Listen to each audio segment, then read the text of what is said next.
Good morning. કેમ છો વિદ્યાર્થી મિત્રો? આવી ગયા છીએ ઇન્ડિયાના most lovable edtech platform physics વાલા પર, અને એ પણ ગુજરાતી ચેનલ પર. આજે આપણે કેમિસ્ટ્રીમાં ચેપ્ટર નંબર 2 પરમાણુનું બંધારણ એનો લેક્ચર નંબર 3 જોવા જઈ રહ્યા છીએ. એ પહેલા દર વખતની જેમ છેલ્લા કેટલાક વખતનું પુનરાવર્તન રિવિઝન કરી લઈએ અને હોમવર્કમાં આપેલા દાખલાઓ એક વખત જોઈ લઈએ. ચલો, સૌથી પહેલા ઇતિહાસ તમને ખબર જ છે. પરમાણુની શોધ કઈ રીતે થઈ, આપણે ટાઈમલાઈન લખાઈ હતી, યાદ રાખજો. સૌથી પહેલા મહર્ષિ કનડ હતા જેમને કણની વાત કરી હતી પરમાણુની. ત્યારબાદ ગ્રીક તત્વવૈજ્ઞાનિકો ડેમોક્રેટિક. ત્યારબાદ અગેન ડાલ્ટન જેને અવિભાજ્ય અણુની થિયરી આપી હતી. ત્યારબાદ માઇકલ ફેરાડે એને સાબિત કરી હતી કે હા બરાબર છે ડાલ્ટન. પણ ત્યારબાદ અપરમાણુય કણોની શોધ થઈ. જે થોમ્સને કેથોડ કિરણનો પ્રયોગ કર્યો, એમાં હા ફેરાડે બી સાથે હતા, અને એમને થોમ્સને કણનું નામ આપ્યું હતું ઇલેક્ટ્રોન. ત્યારબાદ ગોલ્ડસ્ટેને કેનાલ કિરણો શોધ્યા, પણ એમાં કયા કણો હતા એ જાણી શક્યા નહીં. મિલિક અને ઓઇલ ડ્રોપ એક્સપેરિમેન્ટ, તેલના ટીપાનો પ્રયોગ કરી અને વીજભાર જેમ દળનો ગુણોત્તર શોધ્યો હતો. ત્યારબાદ રુથરફોર્ડે પ્રોટોન, કેનાલ કિરણોમાં જે કણ હતા એ પ્રોટોન હતા એવું જણાવ્યું હતું. ત્યારબાદ ચેડવિક નામના મહાન વૈજ્ઞાનિકે ન્યુટ્રોનની શોધ કરી હતી. પછી પરમાણુ નમૂનાઓ આપવાની શરૂઆત થઈ ગઈ. સૌથી પહેલા થોમ્સને પરમાણુ નમૂનો આપ્યો. રુથરફોર્ડે એની ભૂલો કરેક્શન કરી પોતાનો એક અલગ પરમાણુ નમૂનો આપ્યો. પણ ત્યારબાદ આપણે જોયું કે રુથરફોર્ડ પરમાણુ નમૂનાની સ્થાયીતા પણ સમજાવી શકાતી નથી. જ્યારે મેક્સવેલે કીધું કે વીજભારિત કણો તો વિકિરણ ઉત્પન્ન કરે છે. અને પછી ત્યારબાદ આવી પ્લાન્કની થિયરી, આપણે ગઈ વખતે જ જોયો, જેને પ્લાન્કનો ક્વોન્ટમ સિદ્ધાંત, સૂક્ષ્મ અણુ માટે ઉર્જાની વાત કરી હતી, એટલે પ્લાન્કનો ક્વોન્ટમ સિદ્ધાંત કહે છે. પછી હર્ટ્ઝ નામના વૈજ્ઞાનિકે ફોટો ઇલેક્ટ્રિક અસરના પ્રયોગો કર્યા અને આલ્બર્ટ આઇન્સ્ટાઈને ફોટો ઇલેક્ટ્રિક અસરની સમજૂતી આપી. આટલા સુધીનું વિજ્ઞાન આપણે જોયેલું હતું ગઈ વખતે. ગઈ વખતનું હોમવર્ક થોડું ડિસ્કશન કરી લઈએ ઝડપથી. ગઈ વખતે એક દાખલો આપ્યો હતો કે દહેલી આવૃત્તિ આટલી છે. ચલો, દાખલો બહુ સરળ છે. હંમેશા આપણા રૂલ પ્રમાણે આગળ વધીએ. Make data, put formula, gate the answer. Data બનાવો, સૂત્ર લખો, જવાબ લાવો. ચલો જોઈ લઈએ. પહેલાં તમને દહેલી આવૃત્તિ એટલે ન્યૂ 0 આપી દીધી છે, જે છે 7.0 ઇન્ટુ 10⁻14 સેકન્ડ ઇનવર્સ. ત્યારબાદ તમને આપી દીધી છે કે આવૃત્તિ, જો પ્રકાશ જે આપાત થાય છે તેની વિકિરણની આવૃત્તિ તમને આપી દીધી છે ન્યૂ. એની કિંમત છે બાળકો 1.0 ઇન્ટુ 10⁻15 સેકન્ડ ઇનવર્સ. હવે કહે છે તો ધાતુમાં જ્યારે ઉત્સર્જિત થયેલા ઇલેક્ટ્રોનની ગતિ ઉર્જા ગણો. એટલે આપણને શું શોધવાનું કહ્યું છે? કાઇનેટિક એનર્જી શોધો. બહુ સરળ દાખલો છે બાળકો. તમને ખબર હોવી જોઈએ કે આપણે જો આટલું શોધવાનું છે તો આપણી પાસે ડેટા જે અવેલેબલ છે એના પરથી ફોટો ઇલેક્ટ્રિક અસરનું સૂત્ર આપણને ખબર છે. શું હતું બાળકો ફોટો ઇલેક્ટ્રિક અસરનું સૂત્ર? લખું છું. આપાત થતા પ્રકાશની ઉર્જા બરાબર વર્ક ફંક્શન, કાર્ય વિધેય વત્તા ગતિ ઉર્જા, કાઇનેટિક એનર્જી, ગતિ ઉર્જા. આવું સૂત્ર આપણે જોયું હતું, ફોટો ઇલેક્ટ્રિક અસરનું હતું, જે આઇન્સ્ટાઈને ડિરાઈવ કર્યું હતું. હવે બાળકો આમાંથી ગતિ ઉર્જા શોધવી છે તો એને સૂત્રનો કર્તા બનાવી દો. તો ગતિ ઉર્જા બરાબર આપાત થયેલી તરંગની ઉર્જા માઇનસ કાર્ય વિધેય.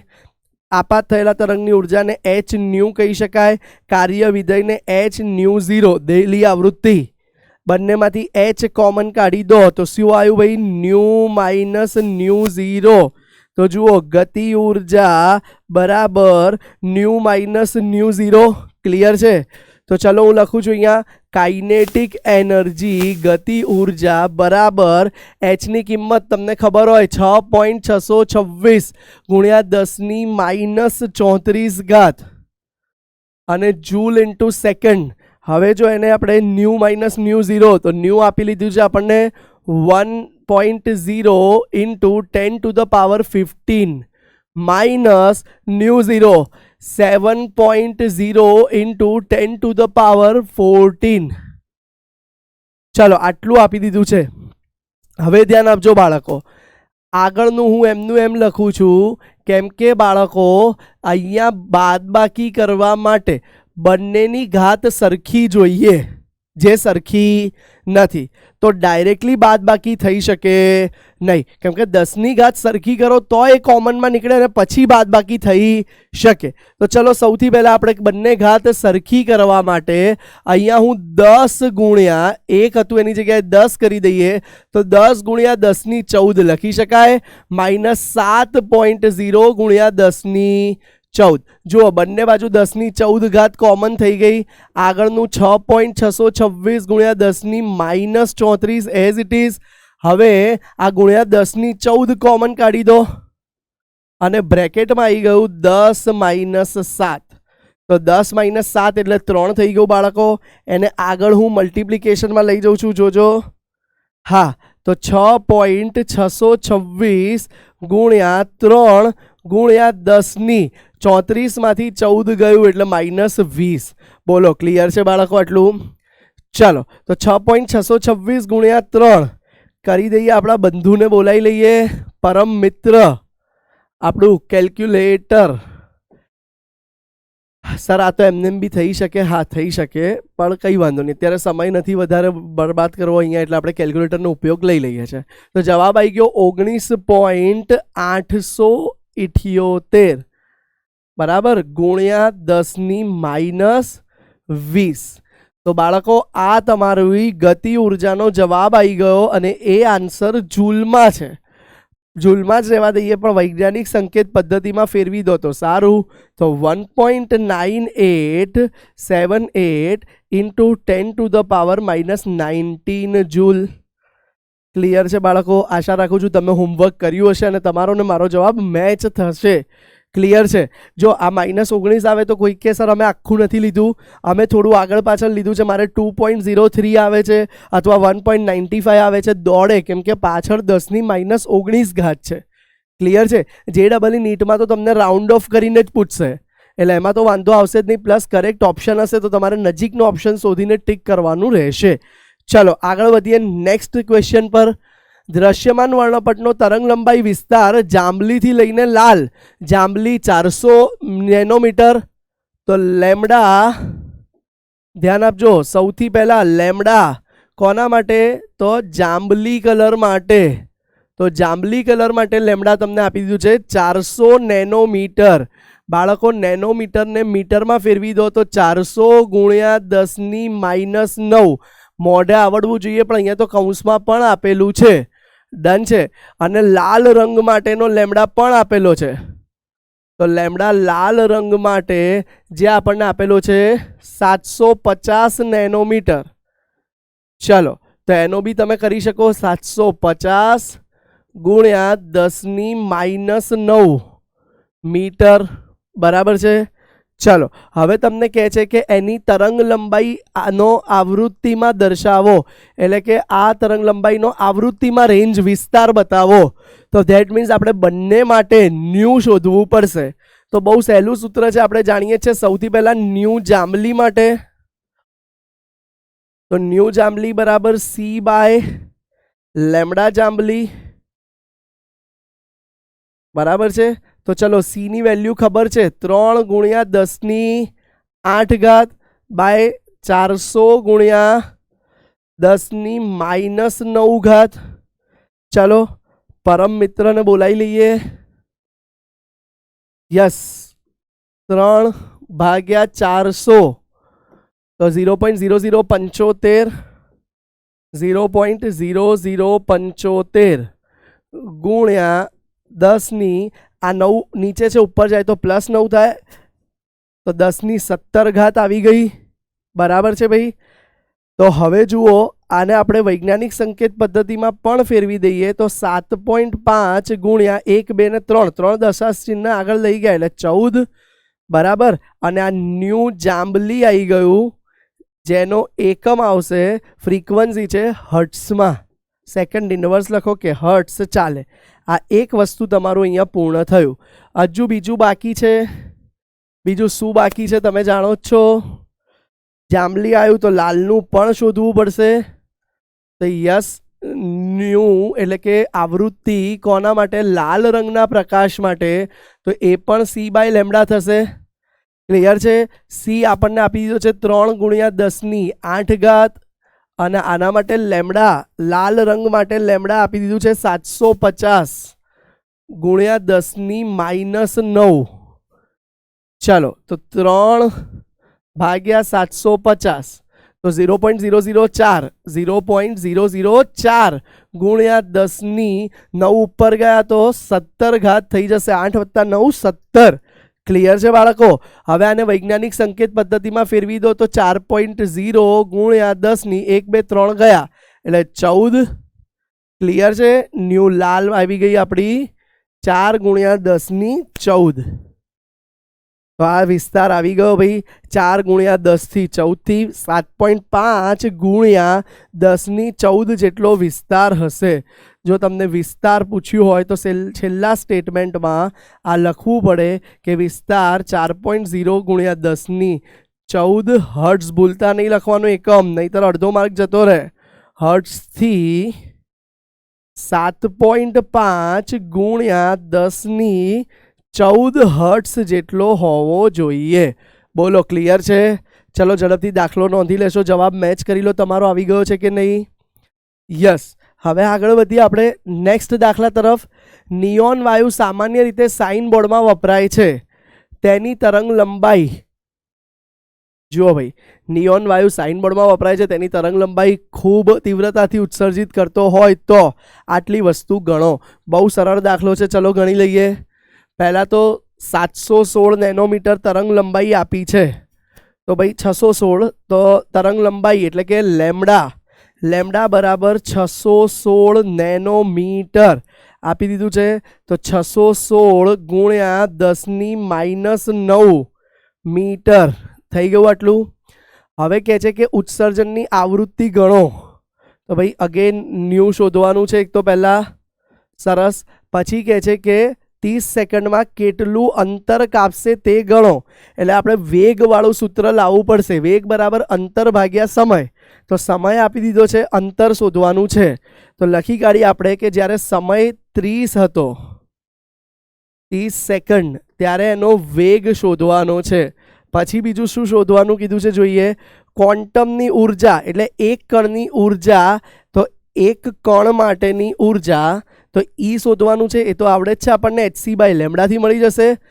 અને ક્વોન્ટમની સંખ્યા જો કુલ ઉર્જા આટલી હોય તો એક કણની ઉર્જા મળે છે તો કુલ ઉર્જાને એક કણની ઉર્જા વડે ભાગીએ તો ક્વોન્ટમની સંખ્યા મળી જશે. ચાલો દાખલો સ્ટાર્ટ કરીએ. સૌથી પહેલાં આપણને લેમડા આપેલું છે, એના પરથી ન્યૂ શોધીએ. ચલો, તો સૌથી પહેલાં ન્યૂ = સી બાય લેમડા થઈ ગયું બાળકો. Nu = c by lambda. ચલો, તો હવે જુઓ બાળકો, ન્યૂ = સી બાય લેમડા છે. તો આ જ સૂત્રમાં આપણે લેમડાની કિંમત મૂકી દઈએ. તો અને સી તો ખબર જ છે, 3 ગુણ્યા 10⁸ મીટર પ્રતિ સેકન્ડ ભાગ્યા લેમડા તમને આપી દીધો છે 616 ગુણ્યા 10⁻9 બરાબર છે. મીટરમાં 10⁻9. ચલો કેલ્ક્યુલેશન કરી દઈએ. પરમ મિત્રને બોલાવી લઈએ.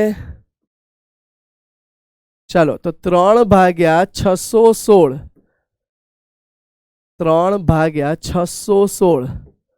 તો 0.00487 0.00487 આવી ગયું. અને ગુણ્યા 10 ઉપર છે +8, નીચે છે -9 ઉપર જાય તો 17 થઈ જશે. હવે જુઓ, આને વૈજ્ઞાનિક સંકેત પદ્ધતિમાં ન્યૂ લખી દઈએ આપણે. તો જવાબ શું આવશે? 4.8 ગુણ્યા 10 જુઓ 1 2 3 દશાંશ ચિહ્ન જમણી બાજુ ગયા એટલે પાછું 3 ઓછા કરો એટલે જવાબ આવી ગયો 14. બરાબર છે બાળકો? ન્યૂ હર્ટ્ઝમાં આવી ગયું. અને અહીંયા તમારો એક દાખલો એટલે દાખલાનો એક પ્રકાર પૂરો થયો. ચલો હવે આગળ સેકન્ડ પોઈન્ટ શોધીએ કે એનો વેગ શોધો. તો ભાઈ પ્રકાશ જ છે આ એક જાતનો. પેન બદલી કાઢીએ સેકન્ડ પોઈન્ટ માટે. વેગ શોધવાનો છે, અંતર શોધવાનું છે, સોરી. તો અંતર શોધવું છે જ્યારે સમય તમને આપી દીધો છે 30 સેકન્ડ. ચલો, પ્રકાશનો વેગ તો ખબર જ છે, આપણે લખીએ છીએ 3 × 10⁸ મીટર પ્રતિ સેકન્ડ. તો હવે વેગ બરાબર ફિઝિક્સનું સૂત્ર અંતર ભાગ્યા સમય. તો અંતર બરાબર વેગ ગુણ્યા સમય. તો વેગ 3 × 10⁸ ઇન્ટુ સમય 30 સેકન્ડ. ચલો, 3 × 9 એટલે 90 આવી ગયું. 90 × 10⁸. હવે હજુ આને સાદું રૂપ આપી દઈએ આપણે. ધ્યાન આપજો, સ્પેસ મેનેજમેન્ટ કરીએ છીએ આપણે. યસ, આને સાદું રૂપ આપી દઈએ આપણે તો અંતર આપણને મળી જશે 3.0 × 90 હતું એટલે 9.0 થશે. હા, 9.0 × 10 એક લેફ્ટ સાઈડ લઈ ગયા એટલે 1 ઘાત વધારો થાય, 9 મીટર. ચલો, બીજો જવાબ આવી ગયો છે, બોક્સ બનાવી દઈએ. ચાલો, નેક્સ્ટ ત્રીજી વસ્તુ આપણને પૂછ્યું છે ક્વોન્ટમની ઉર્જા. તો ચાલો અગેન કલર બદલીને ક્વોન્ટમની ઉર્જા ગણીએ. એક કણ માટે પૂછ્યું છે તો E બરાબર hc/λ અથવા h ન્યુ, આપણી પાસે ન્યુ બી છે તો ચલો h ન્યુ કરી દઈએ, ગણતરી ઇઝી પડશે. આ એક કણ માટે છે, ધ્યાન આપજો. તો ભાઈ E એક કણ માટે h 6.626 × 10⁻34 અને ન્યુ સામે તમને આપેલું છે 4.8 × 10⁻14. ચલો પરમ મિત્રને બોલાવી લો.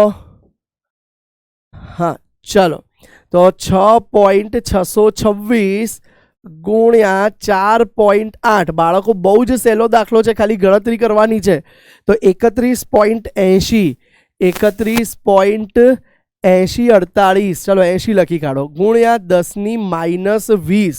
હવે જુઓ બાળકો, એક કણ માટે હતું એને સિમ્પ્લિફાઈ વૈજ્ઞાનિક સંકેત પદ્ધતિમાં બતાવી દો તો 3.18 × 10⁻19 જૂલ.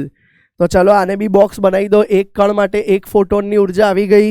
હવે ફોટોનની સંખ્યા શોધવાની છે. જો કુલ ઉર્જા 20 જૂલ હોય તો હું લખું છું, ધ્યાન આપજો, સૂત્ર અલગ પેનથી લખું છું, ધ્યાન આપજો. ફોટોનની સંખ્યા બરાબર E કુલ ઉર્જા ભાગ્યા E એક કણની ઉર્જા.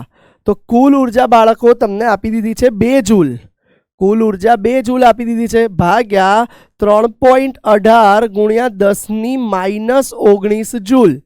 તો જુઓ બાળકો, 2/3.18 તો જવાબ આવી જશે 0.6289 × 10 જુઓ +19 જતું રહેશે ઉપર.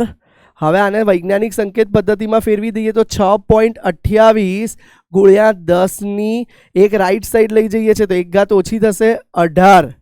આટલા ક્વોન્ટમ હશે. ક્વોન્ટમ એટલે નાના કણો. બરાબર છે બાળકો? તો ચલો આ તમારો ફાઇનલ જવાબ આવી ગયો. ચલો આશા રાખું છું તમે હોમવર્કમાં આ બધા જ સમ કર્યા હશે અને મારી જેમ જ તમે પરફેક્ટ જવાબ લાવ્યા હશો. ચલો જોઈ લેજો એક વખત. ચલો બાળકો ક્લિયર છે, આપણે હોમવર્ક ડિસ્કશન કરી લીધું. હવે આપણે બાળકો આગળ વધીએ આજના લેક્ચરના ટાર્ગેટ પર. આજના લેક્ચરમાં આપણે શું શું જોવાના છીએ? તો બાળકો આજે આપણે નવી થિયરી સમજવાના છીએ કે ભાઈ દ્રવ્યને તો આપણે દ્વૈત વર્તણૂક સ્વીકારી, પણ ધીરે ધીરે આપણે બોહરના નમૂના તરફ આગળ વધી રહ્યા છીએ. 2 નમૂના જોયા હતા આપણે ઓલરેડી. કયા નમૂના જોયા હતા? તો થોમ્સન ને રુથરફોર્ડ. પણ ત્યારબાદ ક્વોન્ટમ ફિઝિક્સની શોધ થઈ અને જાણ્યું કે પ્રકાશમાં એ દ્રવ્ય પ્રકૃતિ પણ છે, કણ પ્રકૃતિ પણ છે અને તરંગ પ્રકૃતિ પણ છે.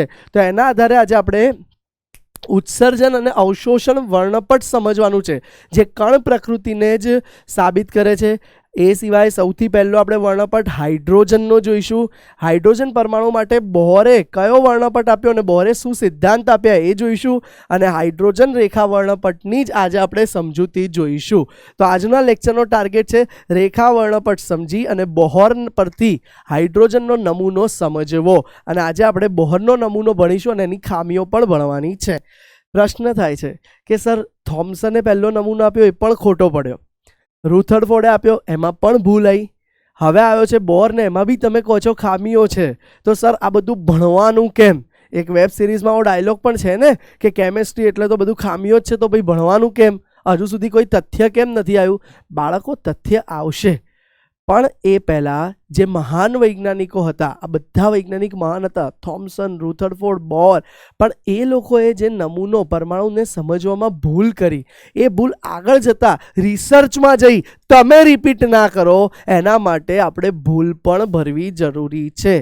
બાળકો બીજાની ભૂલો જોવી જોઈએ અને એના પરથી શીખવું જોઈએ કે એ ભૂલ આપણે રિપીટ ના કરવી જોઈએ. જેમ બીજાની સારી વસ્તુ જોઈને એ એડોપ્ટ કરવી જોઈએ, એમ ભૂલ જોઈ એને ઇગ્નોર કરવી જોઈએ. એ ભૂલ આપણે કઈ રીતે ના કરીએ એનું ધ્યાન રાખવું જોઈએ. માટે કેમેસ્ટ્રીમાં આ બધા પરમાણુ નમૂના ભણાવવામાં આવે છે. ચલો આગળ વધીએ. આજનો ટાર્ગેટ પહેલા ઉત્સર્જન અને અવશોષણ વર્ણપટ એટલે શું? બાળકો વૈજ્ઞાનિકોએ એક પાત્રમાં, ધ્યાન આપજો, વૈજ્ઞાનિકોએ એક પાત્રમાં જુદા જુદા વાયુ ભર્યા. શું કર્યું બાળકો? વાયુ ભર્યા. વાયુ ભરી એના પર દ્રશ્યમાન વર્ણપટ, શરૂઆતમાં તો એકલો દ્રશ્યમાન જ શોધાયો હતો, આમ અલગ અલગ કલરના તમે જોઈ શકો છો, એમ અલગ અલગ કલરના પ્રકાશ આપ્યા, આપાત કર્યા એ વાયુ પર. જોઈ લો, અલગ અલગ કલરના પ્રકાશ આપાત કર્યા. પણ ધ્યાનથી હવે આ વાયુએ કેટલાક પ્રકાશ શોષી લીધા અને માત્ર કેટલાક જ પ્રકાશ ઉત્સર્જન કર્યા. ધ્યાન આપજો, આપણે આપ્યા હતા 4 પ્રકાશ અને ઉત્સર્જન જુઓ ધ્યાનથી, તો 3 જ કલરના ઉત્સર્જન થયા. તો પ્રશ્ન થાય ગ્રીન કલર ગયો ક્યાં? તો બાળકો આપણે આજ દરેક વાયુની જુદી જુદી ફિંગરપ્રિન્ટ આજે ભણવા જઈ રહ્યા છીએ. જુઓ, સૌથી પહેલા જે ઉર્જા આપી ત્યારે, હવેનો ડાયાગ્રામ બહુ મહત્વનો છે, ધ્યાન આપજો. સૌથી પહેલા આ કોઈ પણ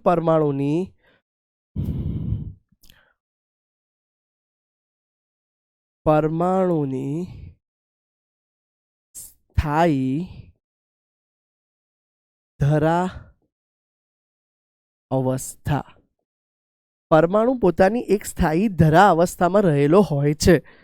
હવે બાળકો ધ્યાન આપજો,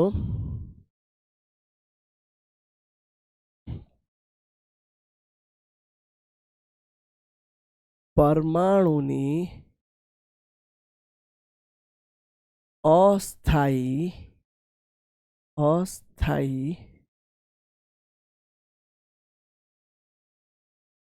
ઉત્તેજિત અવસ્થા. હા, અવસ્થા છે, સમજી લેજો ખાલી. હવે જુઓ, પરમાણુ નોર્મલી આ ગ્રીન કલરથી બતાવું છું, એ પોતાની ધરા અવસ્થામાં પડેલો હોય જ્યાં સુધી એને કોઈ ઉર્જા આપવામાં ના આવે. પણ ધારો કે બાળકો આપણે પરમાણુને ઉર્જા આપીએ છીએ. ધ્યાન આપજો, આ ઉર્જા તાપમાન અથવા વિકિરણ સ્વરૂપે હોય. તાપમાન और વિકિરણ સ્વરૂપે એને ઉર્જા આપીએ છીએ. ત્યારે શું થાય છે બાળકો? ત્યારે ધ્યાનથી જોતા આપણને ખબર પડશે કે હવે પરમાણુ ધરા અવસ્થામાં ઉર્જા મેળવ્યા પછી રહેશે નહીં. એ શું કરશે બાળકો? એ ઉર્જાનું શોષણ કરશે. શું કરશે બાળકો? ઉર્જાનું શોષણ કરશે. અને જુઓ, ઉર્જાનું શોષણ કર્યા બાદ તે ઉર્જાનું શોષણ કર્યા બાદ ધરા અવસ્થામાંથી ઉર્જાનું શોષણ કર્યા બાદ તે ઉત્તેજિત અવસ્થામાં જતો રહેશે.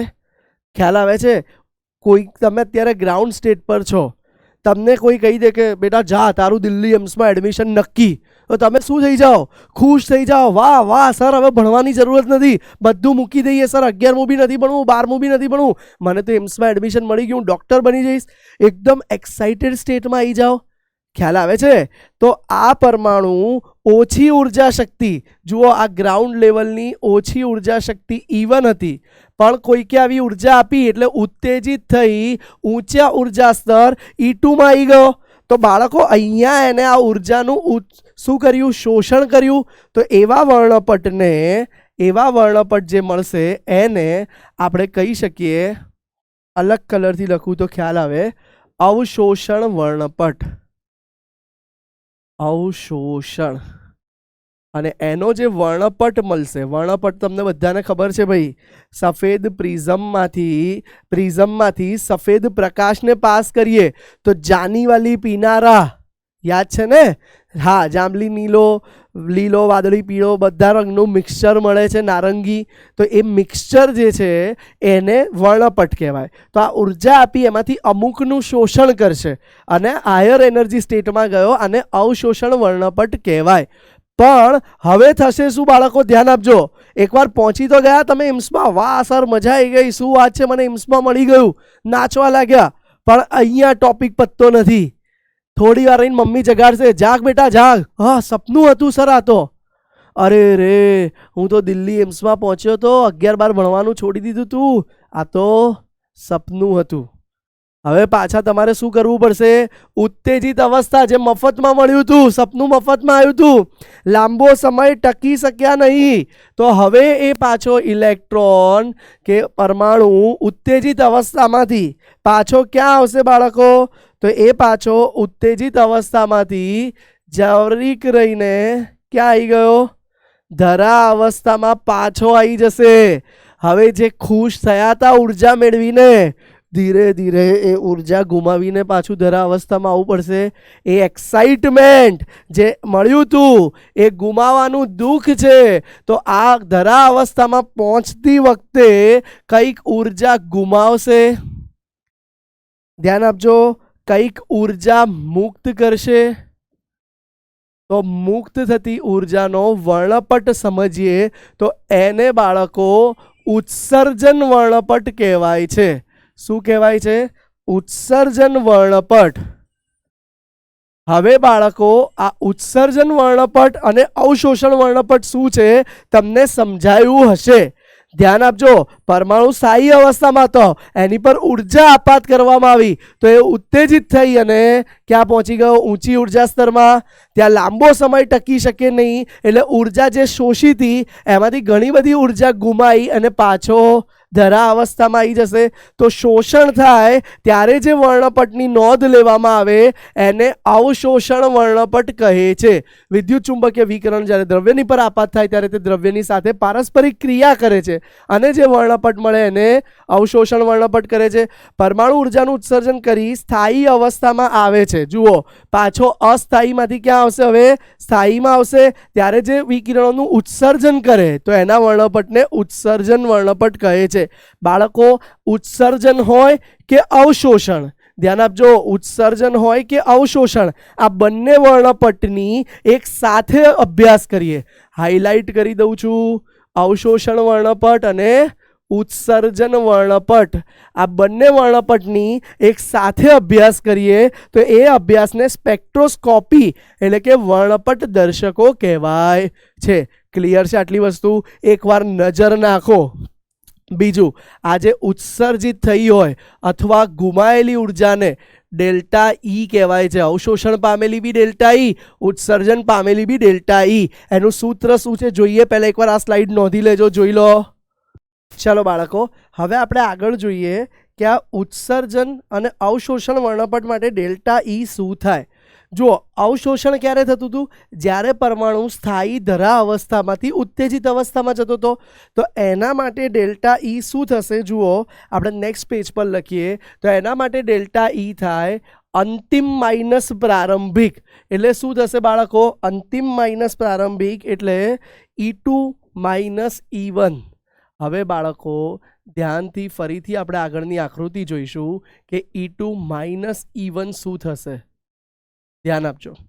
ચાલો, આગળની આકૃતિમાં તમે જુઓ છો કે સ્થાયી અવસ્થા નીચી હોય, ઉત્તેજિત અવસ્થામાં એનર્જી બહુ હાઈ હોય, બરાબર. તો આપણે અહીંયા એક વસ્તુ તો લખી જ શકીશું હર હંમેશ માટે કે E2 એ E1 કરતાં મોટું હશે, ઉત્તેજિત અવસ્થાની ઉર્જા ધરા અવસ્થાની ઉર્જા કરતાં વધારે જ હશે. તો હવે જુઓ, E2 માઇનસ E1 શું મૂલ્ય મળશે? ભાઈ ધન મૂલ્ય મળશે, હા કે ના? તો ભાઈ આ ઓલવેઝ પોઝિટિવ આવશે. અવશોષણ વર્ણપટ માટેની ઉર્જા હંમેશા ધન આવે.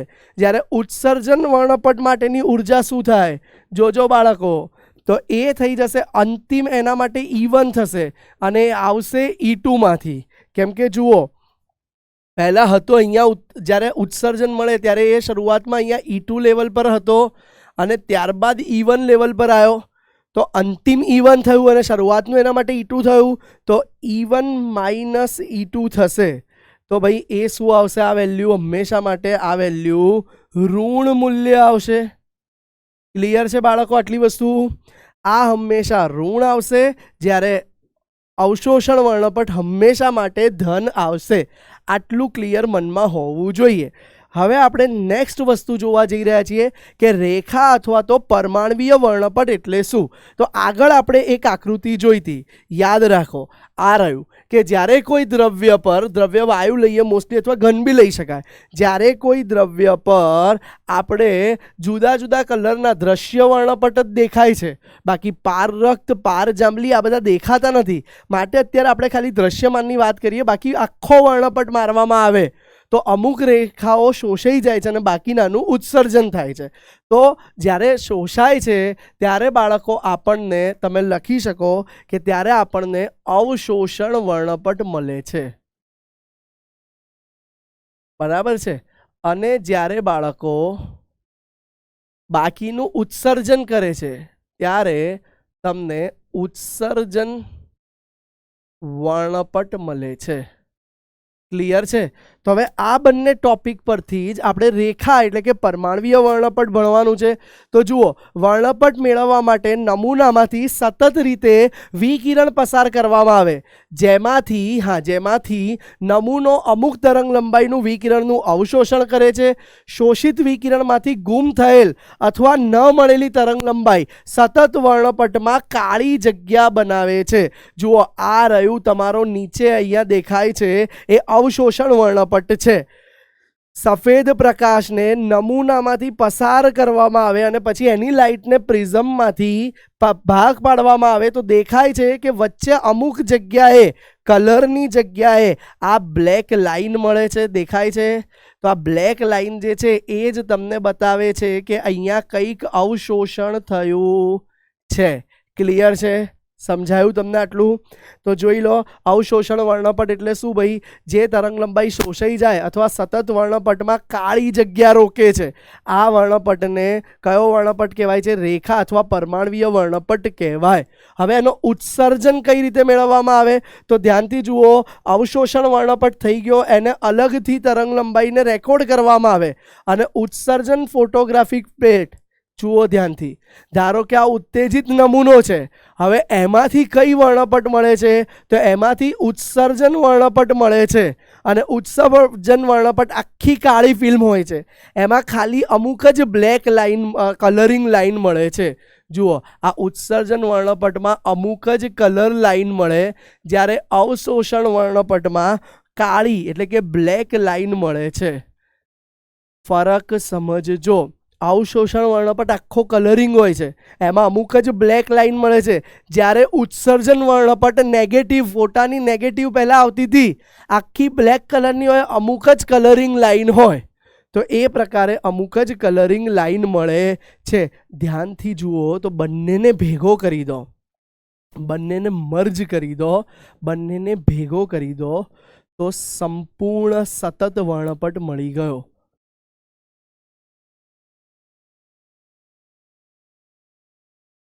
દેખાય છે? બંને એકબીજાના કાઉન્ટર છે. જે અહીંયા સોસાયટી એ અહીંયા મળે છે. બંને એકબીજાના કાઉન્ટર છે, એકબીજાના પ્રતિસ્પર્ધી કે વિરોધી કહી શકાય. ભેગું કરો તો આખો એક વર્ણપટ મળે છે. આ ઉત્સર્જન કે અવશોષણ વર્ણપટ જે મળ્યા, નીચેનો અવશોષણ છે, ઉપરનો ઉત્સર્જન છે. તો આ બંને વર્ણપટને એકબીજાના પૂરક કહેવાય છે અને એ બંને અસતત છે, વચ્ચે લાઇનિંગ્સ મળે છે. જ્યારે બંનેને ભેગો કરીએ તો આપણને સંપૂર્ણ સતત દ્રશ્યમાન વર્ણપટ મળે છે. ક્લિયર છે બાળકો? તો હવે આના અભ્યાસ વિશેની કેટલીક વાત કરીએ. સૌથી પહેલાં આ વર્ણપટની ઓળખ કોને કરી હતી? રોબર્ટ બ્યુન્સેન નામના વૈજ્ઞાનિકે રોબર્ટ બ્યુન્સેન, બન્સેન બી કહેવાય, બ્યુન્સેન બી કહેવાય. રોબર્ટ બ્યુન્સેને સૌથી પહેલા તત્વની ઓળખ કરવા માટે, જુઓ આ તત્વો માટે ફિંગરપ્રિન્ટ જેવું છે, જેમ માણસોની દરેક માણસોની ફિંગરપ્રિન્ટ જુદી જુદી મળે, એમ દરેક તત્વનો શોષણ અને ઉત્સર્જન એ બંને વર્ણપટ જુદા જુદા મળે છે. અને સૌથી પહેલા આનો અભ્યાસ કોને કર્યો હતો? રોબર્ટ બ્યુન્સેને કર્યો હતો. અને તે વૈજ્ઞાનિક હતા જેને સૌથી પહેલા અભ્યાસ કર્યો હતો. પરમાણ્વીય વર્ણપટની લાક્ષણિક રેખાઓનો ઉપયોગ માણસની જેમ ફિંગરપ્રિન્ટ, વચ્ચેના બે મુદ્દા પછી જોઈએ, પહેલા આ જુઓ, ફિંગરપ્રિન્ટ પરથી ઓળખી શકાય છે, તેમ અજ્ઞાત તત્વના પરમાણુને પણ આ વર્ણપટ પરથી ઓળખી શકાય છે. જ્ઞાત નમૂનાના રેખા વર્ણપટમાં મળતી રેખાઓના નમૂનામાંથી મળેલ વર્ણપટ રેખાઓ સાથે ચોકસાઈપૂર્વક મેળવણી કરી અજ્ઞાત નમૂનાને ઓળખાઈ શકાય છે.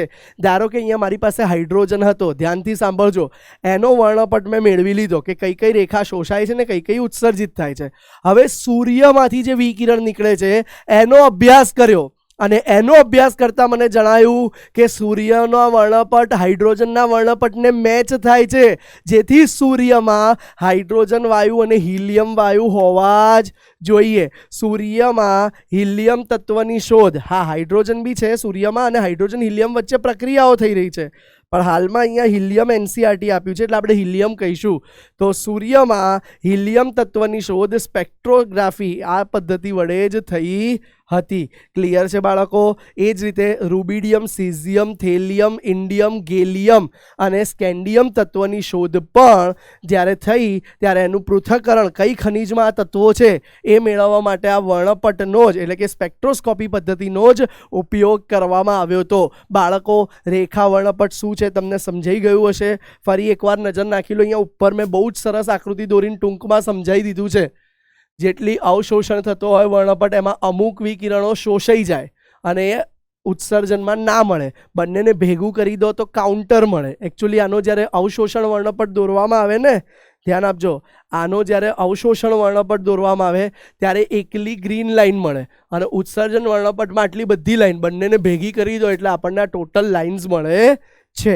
તો આ રીતે બાળકો વર્ણપટ બનાવવામાં આવ્યા અને એનો અભ્યાસ કરવામાં આવ્યો. રોબર્ટ બ્યુન્સેન એ પહેલા વૈજ્ઞાનિક હતા જેને આ વર્ણપટોનો અભ્યાસ કર્યો. આ પેજ બહુ મહત્વનું છે, એકવાર જોઈ લો.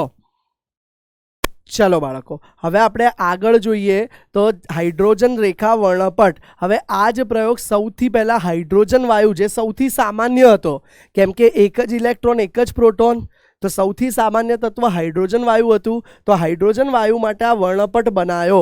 જુઓ, એક પાત્ર લેવામાં આવ્યું બાળકો, એની અંદર હાઇડ્રોજન વાયુ ભર્યો, બરાબર, અને હવે હાઇડ્રોજન વાયુમાંથી વિદ્યુત ભાર પસાર કર્યો.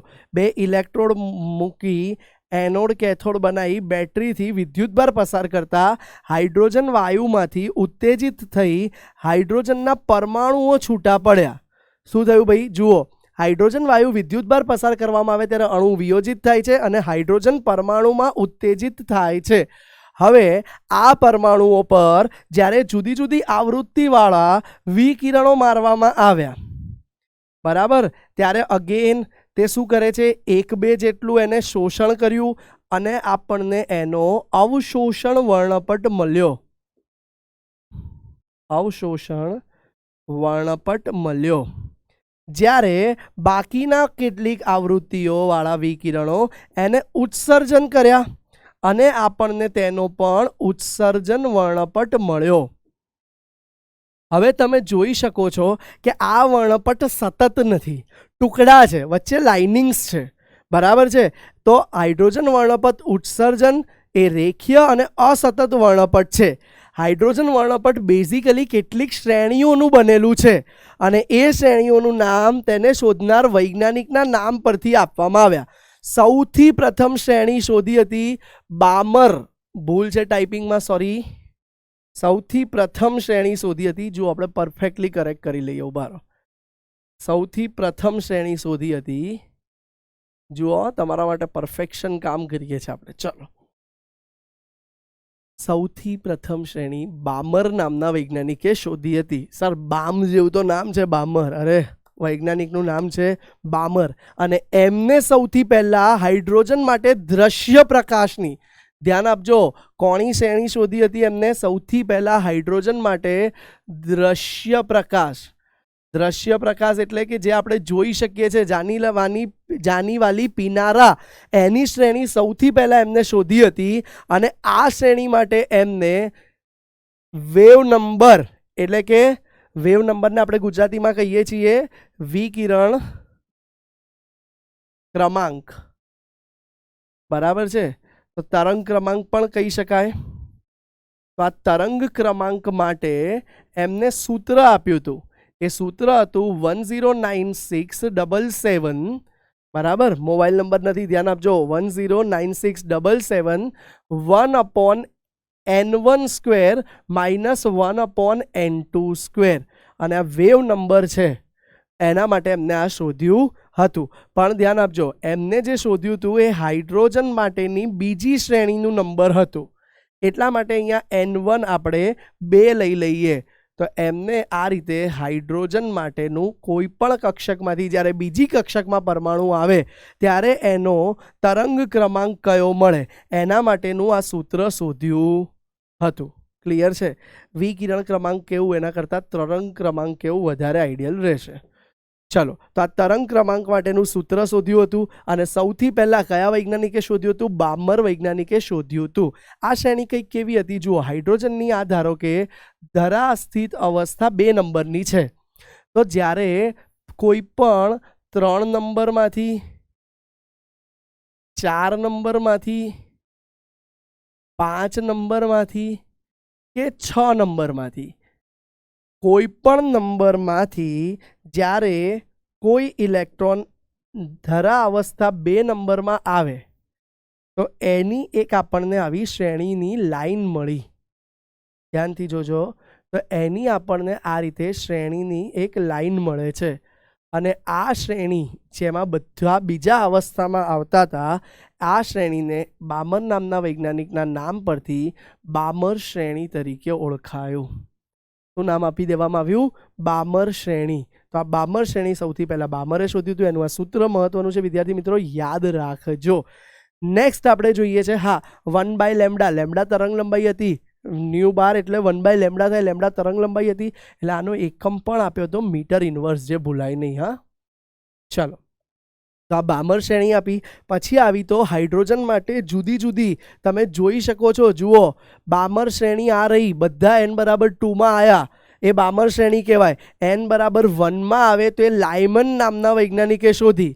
તો હવે આપણે કુલ હાઇડ્રોજનની 5 શ્રેણીઓ છે એના નામ જોઈએ. તો હાઇડ્રોજનની આ 5 શ્રેણી યાદ રાખવાનું સૂત્ર આપું છું તમને. એ સૂત્ર છે લાય બાપા ₹2. લાય બાપા ₹2 ફંડના. ધ્યાન આપજો, લાય બાપા ₹2 ફંડના. આના પરથી તમારી શ્રેણીના નામ નક્કી થશે. પહેલું લા પરથી પહેલી સિરીઝ શોધાઈ, જેને લાયમેન શ્રેણી કહેવાય છે. બીજી શ્રેણી શોધાઈ બા પરથી, જે તમે આપણે જોઈ લીધું ઓલરેડી, જે છે બામર. બેટા, બામરમાં N1 હંમેશા 2 આવે, N2 3 4 5 6 અપ ટુ કંઈ બી આવી શકે. ઊંચા જ પરથી 2 પર આવે ત્યારની શ્રેણી મળેલી છે હાઇડ્રોજનની. તો આ હાઇડ્રોજનની બાળકો ઉત્સર્જન શ્રેણી કહી શકાય. બરાબર છે? બામર પછી, હા, એક મિનિટ, અહીંયા કરેક્શન કરી દઈએ. બામર ટ નથી, બામર ર છે. લાયમેન બામર. પછી ત્રીજી શ્રેણી આવી જેને પાશ્ચન શ્રેણી કહેવાય છે. જુઓ, લાય બાપા, પા એટલે, એક મિનિટ, હા, પા એટલે પાશ્ચન શ્રેણી. ક્લિયર છે?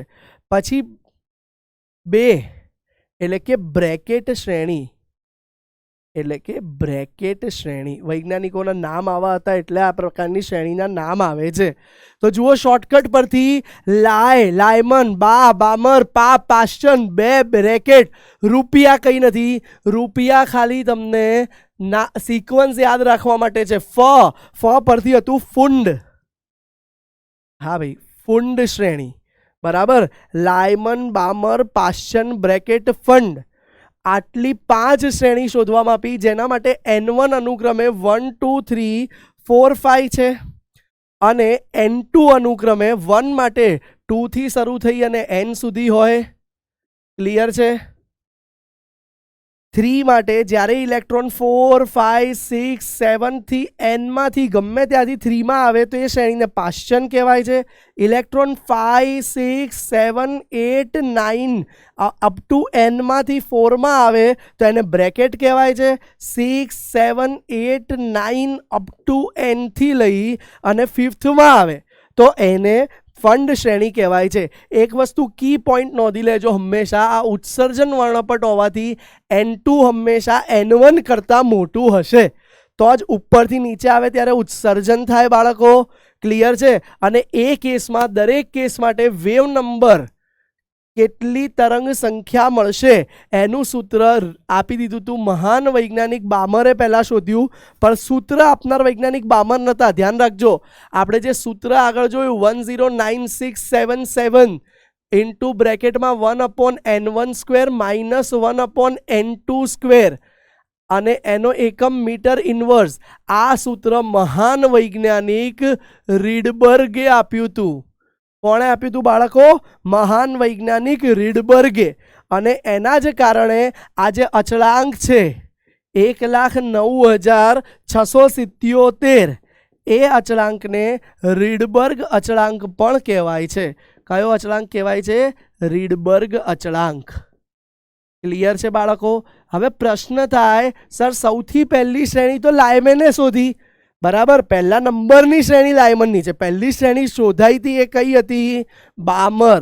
યાદ રાખજો, પહેલી શ્રેણી બામર શોધાઈ હતી. એનું પાછળનું કારણ છે. શું કારણ છે સર? બામર શ્રેણી દ્રશ્યમાન વર્ણપટમાં આવેલી છે. એટલે કે જે 7 રંગો તમે જોઈ શકો છો, દ્રશ્યમાન 7 રંગો એ કલર્સમાં આવેલી છે. એટલે એનું અવલોકન કરવું બામર માટે સહેલું હતું. એટલે પહેલી બામર શ્રેણી દ્રશ્યમાન વર્ણપટમાં હતી અને જે બામર નામના વૈજ્ઞાનિકે શોધી હતી. પણ ત્યારબાદ શોધાયેલી લાયમેન શ્રેણી પાશ્ચન બ્રેકેટને ફંડ એ લાયમન શ્રેણી પારજાંબલી વિસ્તારમાં હતી. કયા વિસ્તારમાં હતી ભાઈ? પારજાંબલી, એટલે કે અલ્ટ્રાવાયોલેટ તરંગ વિસ્તારમાં હતી. અને આ 3 એ પારરક્ત વિસ્તારમાં છે, એટલે કે યુવી. બરાબર છે? પારજાંબલી એટલે યુવી, પારરક્ત બરાબર. તો એ પારરક્ત વિસ્તારમાં છે. ઉપરવાળું પારજાંબલી અને નીચેવાળું પારરક્ત વિસ્તારમાં શ્રેણીઓ છે. તો આ બધી જ શ્રેણી એકદમ સરળ છે, યાદ રહી જાય. લાયમન, બામર, પાશ્ચન બ્રેકેટ ફંડ. અને સૂત્ર તમને આપી દીધું લાય બાપા ₹2 ફંડના. અને એમનું ધ્યાન આપજો ખાસ, એમનું આપણે જો તરંગ સંખ્યા શોધવી હોય તો એનું સૂત્ર બી રીડબર્ગે આપ્યું હતું. અને રીડબર્ગે સૂત્ર આપ્યું હતું કે વેવ નંબર એટલે કે તરંગ સંખ્યા બરાબર 109677 બ્રેકેટમાં 1/N1 square minus 1/N2 square. અને જોઈ શકો છો તમે એના પરથી આ શ્રેણી આવી. ફરી એકવાર રીડબર્ગનું સૂત્ર લખું છું. વેવ નંબરનું 109677 1/N1 square minus 1/N2 square. બાળકો ધ્યાન રાખજો, આ સૂત્રમાં ધારો કે તમને લાયમેન કહી દે તો લાયમેન માટે હંમેશા N1 1 જ આવશે. કેમ કે જો એ બધા 1 માં જાય છે, અહીંયા N બરાબર 1 છે, દેખાતું નથી. બરાબર છે? એટલે એના માટે હંમેશા 1 આવ્યું. બામર કહી દે તો એના માટે N1 બધાનો ફિક્સ છે, એ 2 જ આવશે. લાયમન, બામર, પાશ્ચન, તો પાશ્ચન માટે N1 3. બ્રેકેટ માટે ફરી એકવાર અહીંયા કહું છું, દાખલા માટે મહત્વનું છે એટલે ધ્યાન રાખજો. બ્રેકેટ માટે N1 4 જ આવશે. લાયમન, બામર ર છે, ટ થઈ જાય છે મારાથી, ર છે. હા, લાયમન, બામર, પાશ્ચન બ્રેકેટ અને ફંડ માટે આવી જશે N1 બરાબર 5. તો આ યાદ ખાસ રાખજો. અને આનો એકમ છે મીટર ઇન્વર્સ. હવે જુઓ, આના પરથી તમે એક બીજું સૂત્ર બી લખી શકો. આ સૂત્ર પરથી 1/λ આપણને દરેકની તરંગ લંબાઈ પણ મળી શકે. તો 109677 1/N1 square minus 1/N2 square. Clear છે બાળકો? તો આ N1 N2ની માહિતી પરથી આપણને એની તરંગ લંબાઈ અને તરંગ સંખ્યા મળી શકે છે. જોઈ લો, આ પેજ ઇમ્પોર્ટન્ટ છે, ડાયાગ્રામ સાથે નોંધ કરી લેશો. ચલો બાળકો, ક્લિયર છે આ સૂત્ર? ચલો એક સેકન્ડ, હા યસ, થોડું કરેક્શન કરી લઈએ. અહીંયા મીટર ઇન્વર્સ નહીં આવે બાળકો, સેન્ટીમીટર ઇન્વર્સ આવે છે. હા, આ સૂત્રમાં સેન્ટીમીટર ઇન્વર્સ એકમમાં હતું. આ જે વેવ નંબર વાળું આપણું સૂત્ર આવ્યું એ સૂત્ર સેન્ટીમીટર ઇન્વર્સમાં હતું. એકવાર કરેક્શન જોઈ લેજો બાળકો ઉતાવળમાં. હા, સેન્ટીમીટરમાં માપ્યું હતું એ વખતે રેડબર્ગે, અને આપણે એને સેન્ટીમીટર ઇન્વર્સમાં બતાવીએ છીએ. હવે હાઇડ્રોજન પરમાણુ માટે નીલ બોરે આ રેખા વર્ણપટનો અભ્યાસ કરી 4 ધારણાઓ કરી હતી, અભિધારણા કરી હતી. એ 4 અભિધારણા જોવા જઈ રહ્યા છીએ. પહેલી અભિધારણા જે નીલ બોરે કરી હતી કે પરમાણુ કેન્દ્રની આસપાસ, પરમાણુ કેન્દ્રની આસપાસ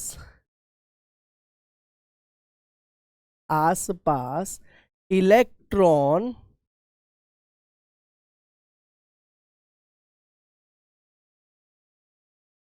એક ચોક્કસ પરિપથમાં ફરે છે.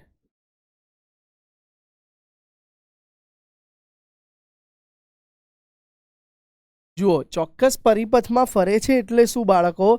ધ્યાનથી સમજો. ધારો કે આ કેન્દ્ર છે, ધારો કે આ એક કેન્દ્ર છે, બરાબર? તો એની આસપાસ ઇલેક્ટ્રોન ચોક્કસ પરિપથમાં જ ફરે છે. જુઓ, આ કેન્દ્ર છે, એની આસપાસ ઇલેક્ટ્રોન આ ચોક્કસ પરિપથમાં જ ફરે છે. હવે એ ચોક્કસ પરિપથમાં જે ફરે છે એ પરિપથો ફિક્સ હોય અને એનું કેન્દ્રથી, ધ્યાનથી જોજો, તો એનું કેન્દ્રથી અંતર પણ એક ફિક્સ હોય. તો ઇલેક્ટ્રોન ધારો કે અહીંયા ફરે છે, તો આ ઇલેક્ટ્રોનનું કેન્દ્રથી આ અંતર ફિક્સ હોય. આને આપણે કહી દઈએ કેન્દ્ર. તો ઇલેક્ટ્રોન આવા ચોક્કસ પરિપથમાં જ ફરે છે. આ ચોક્કસ પરિપથને બોરે નામ કહી દીધું કક્ષા. શું નામ કહી દીધું? કક્ષા. બોરે એને ફિક્સ પરિપથમાં જે ફરે એને કક્ષા નામ આપ્યું. હવે સાથે સાથે બોરે બીજા પોઈન્ટમાં તમને કીધું કે જે આ ચોક્કસ પરિપથમાં ફરે છે ઇલેક્ટ્રોન, ત્યારે ઇલેક્ટ્રોન જ્યારે ચોક્કસ કક્ષામાં ફરે છે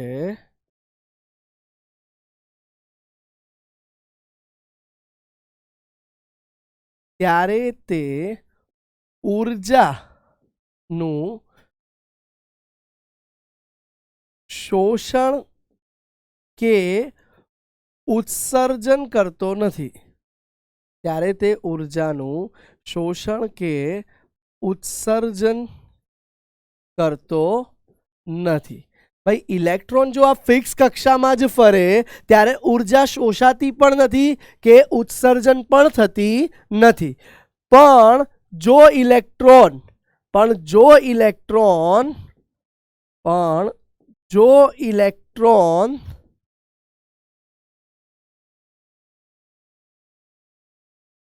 ઊંચી અથવા નીચી કક્ષામાં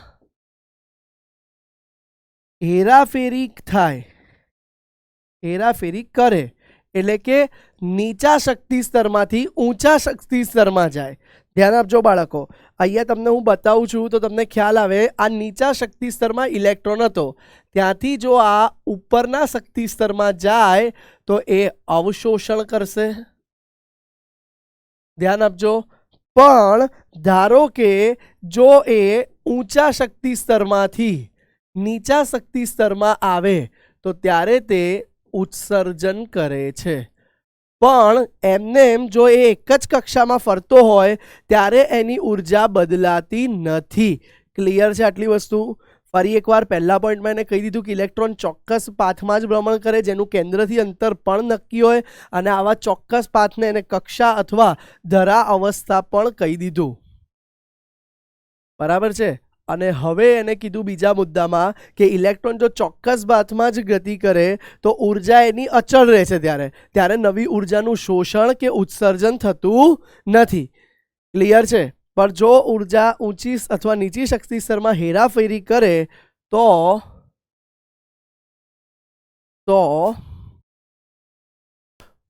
ઉર્જામાં ફેરફાર થાય છે.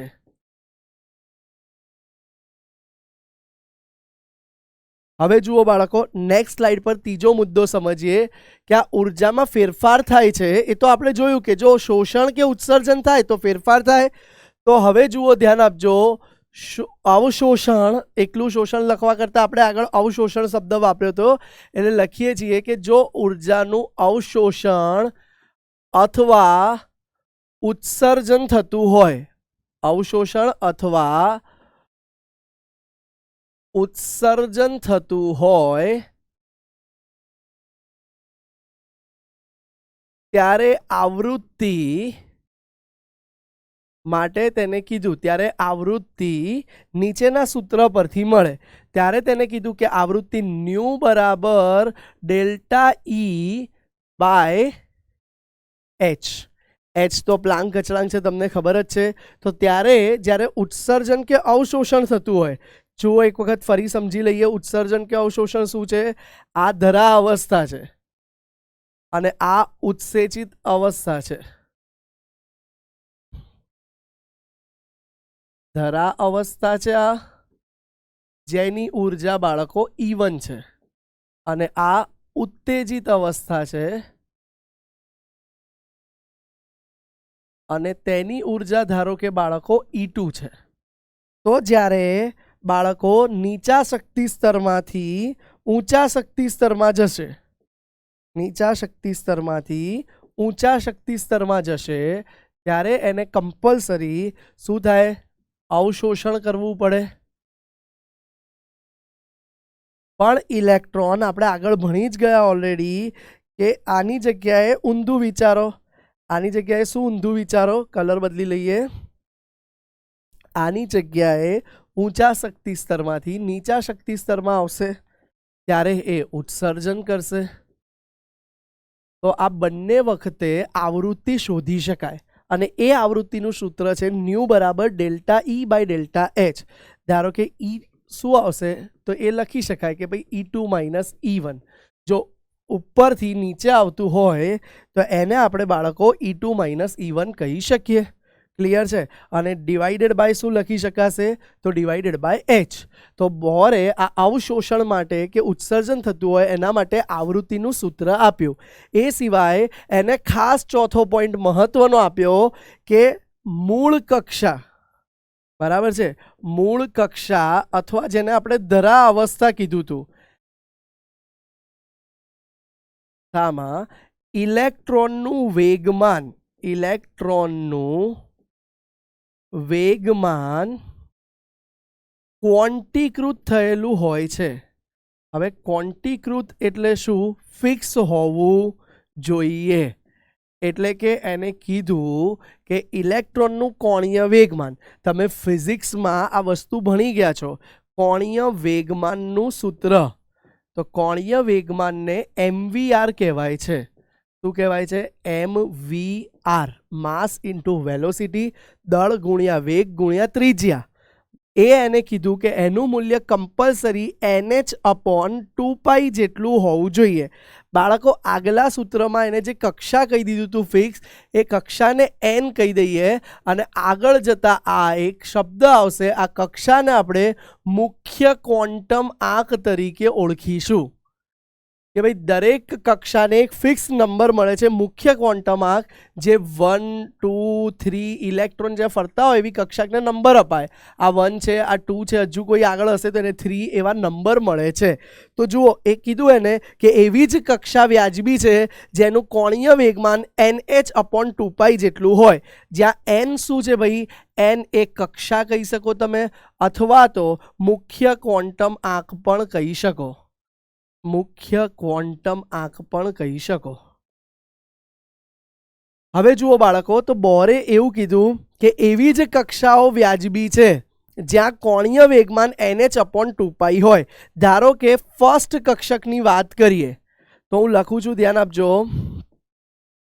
પ્રથમ કક્ષક લઈ લઈએ આપણે તો એનું કોણીય વેગમાન mvr એ 1, એનની જગ્યાએ 1 મૂકી દો તો h/2π જેટલું હશે.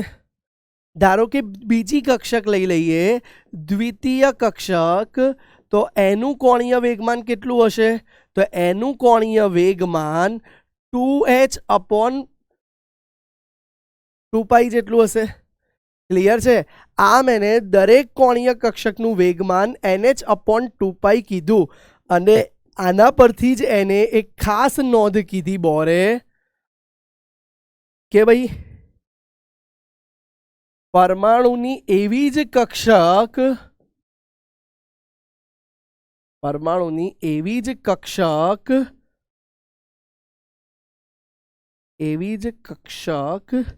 સ્વીકાર્ય હશે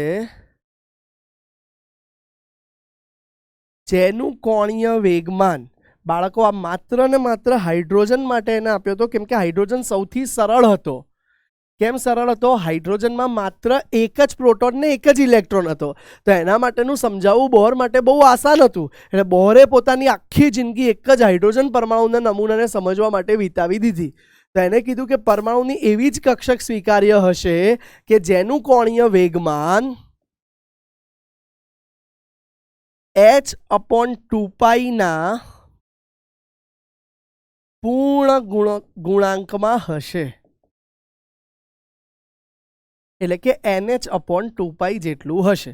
અને આવી જ કક્ષકોને એને સ્વીકાર્ય કક્ષકો કીધી. તો બાળકો આ જ હતા બોહરના સિદ્ધાંતના 4 મહત્વના મુદ્દા. પહેલું એ કે કેન્દ્રથી ફિક્સ અંતરે ફિક્સ કક્ષકો મળે એને કક્ષા અથવા ધરા અવસ્થા કહેવાય, જે ફિક્સ હોય છે, જે મુખ્ય ક્વોન્ટમ આંક આગળ જતા કહેવાશે. બીજું કીધું કે જો ઇલેક્ટ્રોન એ જ કક્ષામાં ભળે તો એ અચળ ઉર્જાથી ફરે છે.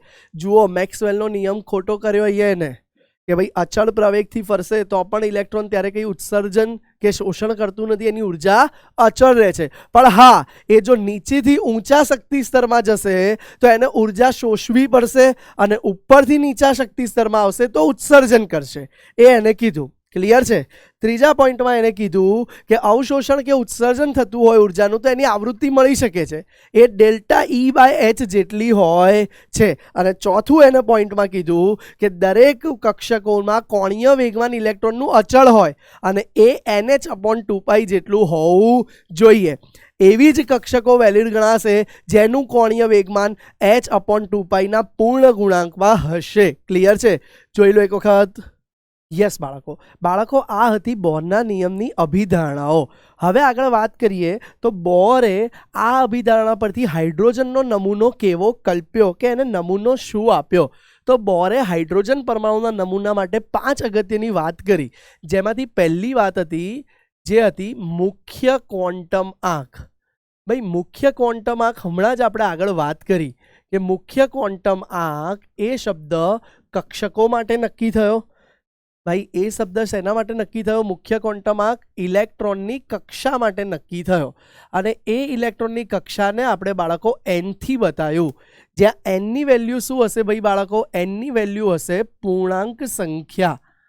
અને એ પૂર્ણાંક સંખ્યા 1 થી ચાલુ કરી અને અપ ટુ અલગ અલગ કક્ષાઓ માટે n સુધી હશે. તો ભાઈ આ બોરનો પહેલો મુદ્દો હતો કે બોરે મુખ્ય ક્વોન્ટમ આંક કીધું, એટલે કે કક્ષાની માહિતી આપી અને એ કક્ષાની માહિતી પૂર્ણાંક સંખ્યામાં 1, 2, 3 જેવી હશે, જેનું અંતર ફિક્સ હશે. હવે બોરે બીજા મુદ્દામાં આવી સ્થિર કક્ષકો માટે સ્થિર કક્ષકોની ત્રિજ્યા આપી. શું આપી હતી ભાઈ? સ્થિર કક્ષકોની ત્રિજ્યા આપી. ફરીથી એકવાર ધ્યાનથી જોઈ લો. બોરે કીધું કે ભાઈ અહીંયા એક કેન્દ્ર છે આ તમારું, બરાબર, અને એની આસપાસ જુદી જુદી કક્ષાઓ છે. એની આસપાસ જુદી જુદી કક્ષાઓ છે. પહેલી કક્ષા, બીજી કક્ષા દેખાય છે ભાઈ તમને, અને ત્રીજી કક્ષા, બરાબર. હાઇડ્રોજન પરમાણુમાં કેન્દ્ર કીધું અને પછી આ કક્ષાઓ બતાવી દીધી. તો ધ્યાન આપજો, બોરે પહેલા નિયમમાં શું કીધું કે આ બધાના મુખ્ય ક્વોન્ટમ આંક ફિક્સ છે. આ પહેલી કક્ષક છે, આ પ્રથમ કક્ષક છે, તો એના માટે ક્વોન્ટમ આંક n1 1 થઈ જશે. આ બીજી કક્ષક છે તો એના માટે ક્વોન્ટમ આંક 2 થઈ ગયો અને આ ત્રીજી કક્ષક માટે ક્વોન્ટમ આંક 3 થઈ ગયો. બરાબર, મુખ્ય ક્વોન્ટમ આંકની મૂલ્ય આપ્યું. હવે બોહર બીજા મુદ્દામાં કહે છે કે આ અંતર જેને આપણે ત્રિજ્યા તરીકે ઓળખીએ છીએ એ પણ ફિક્સ છે. પહેલાની ત્રિજ્યા આટલી છે, બીજાની ત્રિજ્યા આટલી છે અને ત્રીજાની ત્રિજ્યા આટલી છે. તો આ ત્રણ ત્રિજ્યા માટે પણ બોહરે સૂત્ર આપ્યું કે કોઈ પણ કક્ષકની ત્રિજ્યા એ વાસ્તવમાં n² ગુણ્યા a0 જેટલી છે. n² એ તો તમને ખબર જ છે, ક્વોન્ટમ આંકનો વર્ગ કીધો એને. અને a0 નું મતલબ થાય છે બાળકો એક અચળાંક છે જે 52.9 પિકોમીટર છે, જે તેને પ્રયોગો પરથી તારવ્યો અને આનો એકમ માટે પિકોમીટર આવશે. ક્લિયર છે? તો બોરે આવી કક્ષાઓ નક્કી કરવા માટે બાળકો એક સૂત્ર આપ્યું કક્ષાની ત્રિજ્યા નક્કી કરવા માટે, જે 52.9 પિકોમીટર જોડે ગુણીએ n² ને ત્યારે મળે છે. તો જુઓ, આપણે પ્રથમ સ્થિત કક્ષાની ત્રિજ્યા શોધીએ. તો પ્રથમ સ્થિર કક્ષા,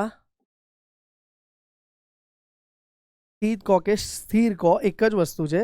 પ્રથમ સ્થિર કક્ષાની ત્રિજ્યા, હા કક્ષકો નહીં, કક્ષાની વાત હતી. કક્ષકો અલગ છે, હજુ આગળ જતા ભણશો એટલે કક્ષાની ત્રિજ્યા આપી હતી. તો પ્રથમ સ્થિર કક્ષાની ત્રિજ્યા અહીંયા શું થશે જુઓ, આપણે r1 કહી દઈએ એને. બરાબર, તો r1 બરાબર 1/², તો 1 જ થશે, ઇન્ટુ 52.9 પિકોમીટર. તો જવાબ તમને મળી ગયો પ્રથમ કક્ષાની ત્રિજ્યા 52.9 પિકોમીટર જેટલી હશે. ક્લિયર છે? એ જ રીતે હવે દ્વિતીય શોધી કાઢીએ. દ્વિતીય કક્ષાની, દ્વિતીય સ્થિત કક્ષાની ત્રિજ્યા, તો એ શું થશે બાળકો? ધ્યાન આપજો, અહીંયા r2 મૂકી દઈએ અને એ શું આવશે બાળકો? 2² ઇન્ટુ 52.9 પિકોમીટર. તો એ તમને મળી જશે 4 ઇન્ટુ 52.9 પિકોમીટર. એલસીથી કરી શકીએ, કરી દઈએ. ચલો એમને મળ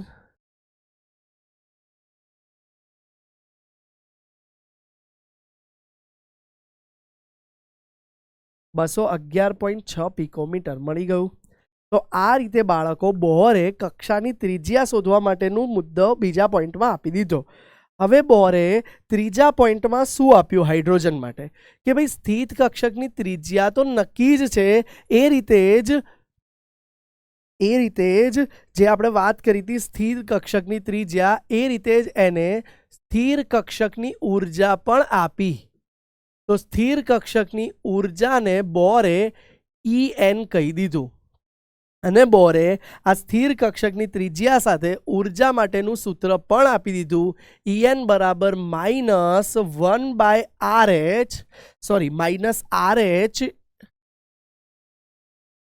ઇન્ટુ 1/n², આવું સૂત્ર આપ્યું. -RH into 1/n². તો અગેન ક્વેશ્ચન, સર RH શું છે? તો બાળકો RH એ રીડબર્ગ અચળાંક છે.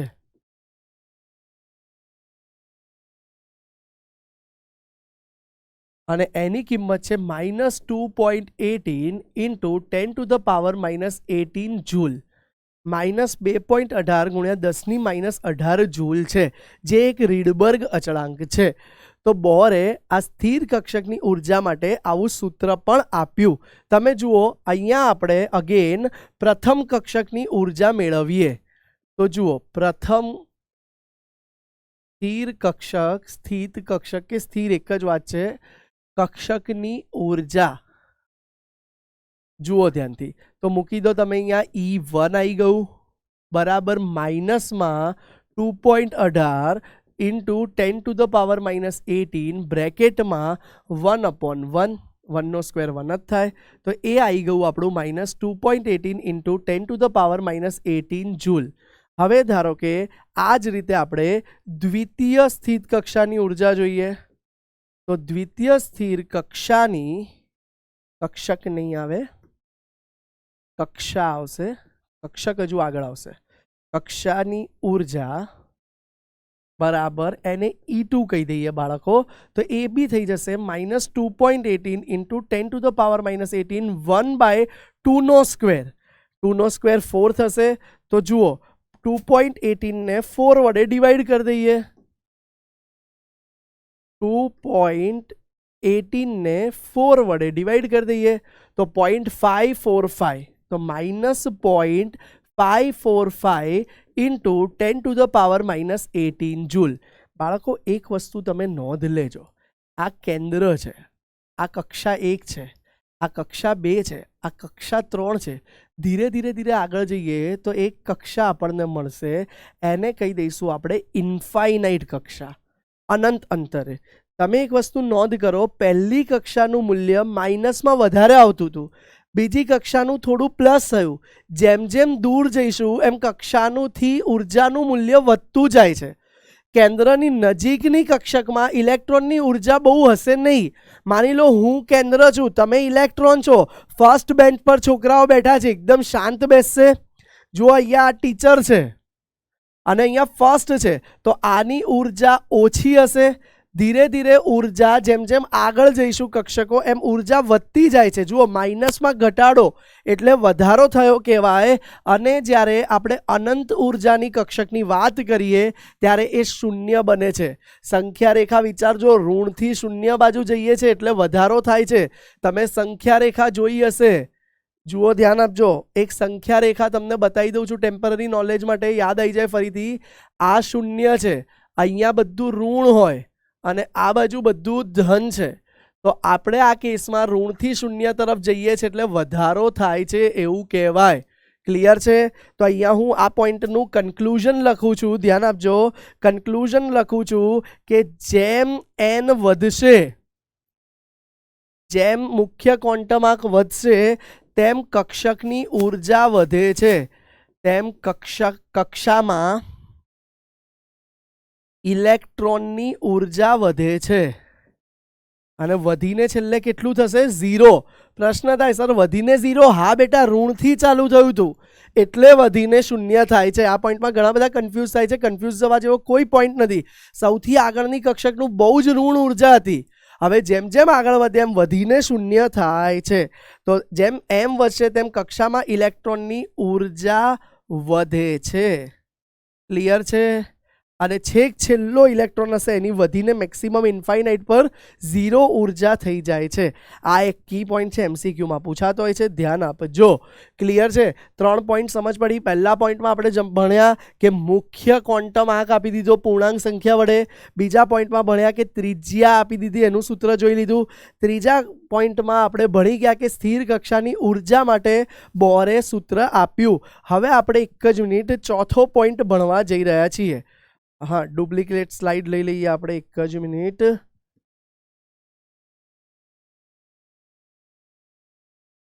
ચલો, યસ, હવે આપણે ચોથો પોઈન્ટ ભણીએ.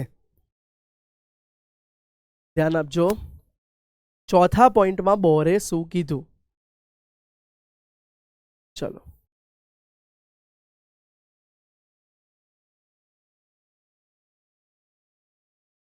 એક જ મિનિટ.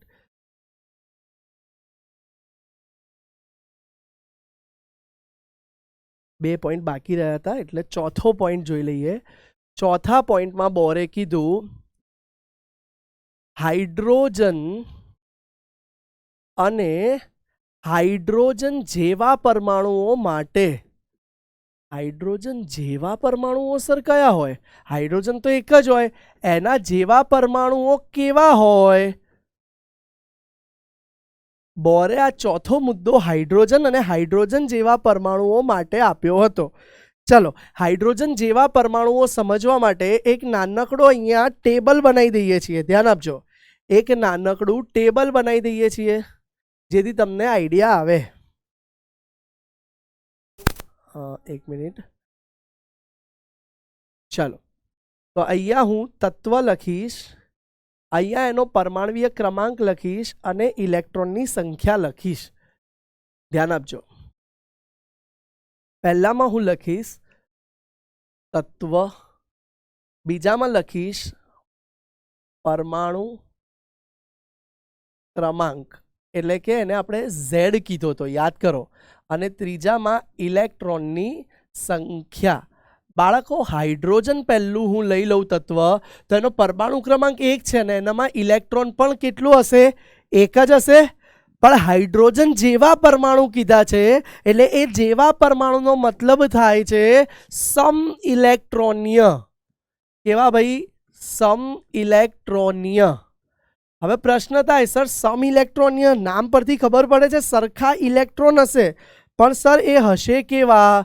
જુઓ ધ્યાનથી. હાઇડ્રોજન જેવા જ બીજા 4 સ્પીસીસ અત્યારે તમને હું બતાવવા જઈ રહ્યો છું.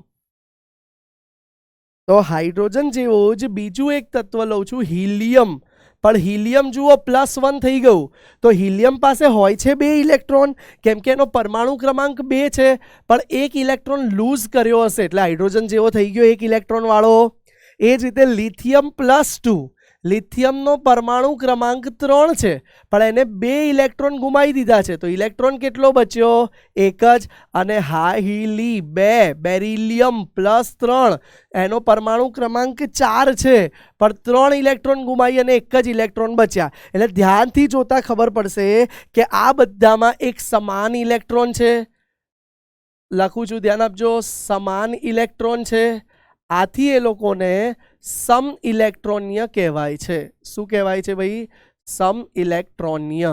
તો બોરે આવા સમ ઇલેક્ટ્રોનીય પરમાણુઓ માટે કીધું કે આપણે એની ત્રિજ્યા પણ શોધી શકીએ છીએ અને એની સ્થિત કક્ષકની ઉર્જા પણ શોધી શકીએ છીએ. તો જુઓ ભાઈ, સ્થિત કક્ષકની ત્રિજ્યા માટે બોરે કીધું કે ભાઈ સ્થિત કક્ષકની ત્રિજ્યા જે તમે Rn થી આપતા હતા, હાઇડ્રોજન માટે આપણે શું લખ્યું હતું યાદ કરો? A0 ઇન્ટુ n², બરાબર? n² ઇન્ટુ A0 લખ્યું હતું. એને Z થી ભાગી દો. એને Z એટલે કે પરમાણવીય ક્રમાંકથી ભાગી દો તો તમે શોધી શકો. અને બીજું એને કીધું, જગ્યા છોડીને થોડું તમને ગણતરી બતાવીશ, પહેલા એકવાર સમજી લો.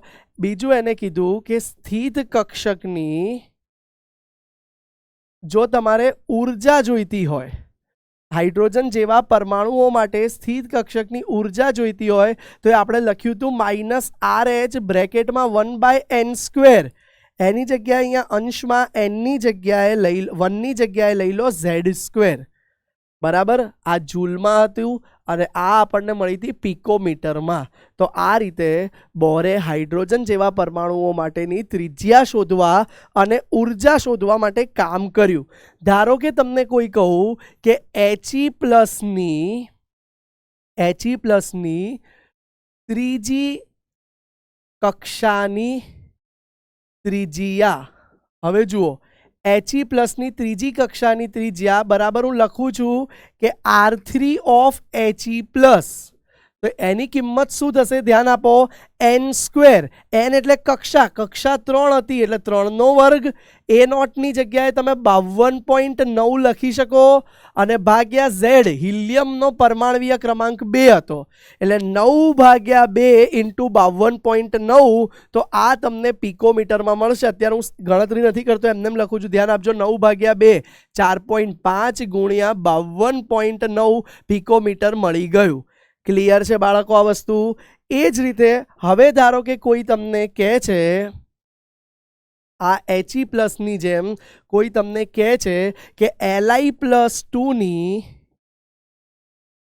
4th એટલે કે ચોથી કક્ષકની ઉર્જા. તો તમે ઉપરના સૂત્રમાં વેલ્યુ મૂકીને શોધી શકો. -2.18 ઇન્ટુ 10⁻⁻18 રીડબર્ગ કોન્સ્ટન્ટ આવી ગયો. Z, લિથિયમ માટે Z 3નો વર્ગ એટલે ઉપર 9 આવી ગયું અને નીચે ચોથી કક્ષક છે એટલે 4² એટલે 16 આવી ગયું. તો આ કેલ્ક્યુલેશન કરો એટલી જૂલ મળે છે. યાદ રાખજો બાળકો, હવે જે લખવા જઈ રહ્યો છું અહીંયા બોક્સ બનાવીને, એ બહુ મહત્વનું છે. ધ્યાન આપજો, બોક્સનો કલર બદલી કાઢીએ આપણે. ઊભા રહો જેથી ઇમ્પોર્ટન્ટ થાય આ વસ્તુ. #સ્ટાર માર્ક કરું છું, ધ્યાન આપજો. અને લાઈન લખવા જઈ રહ્યો છું હવે. જેટલો n વધારે, ધ્યાન આપજો, તેટલી ઉર્જા ઓછી, બરાબર? પણ જેટલો ઝેડ વધારે તેટલું આકર્ષણ વધારે.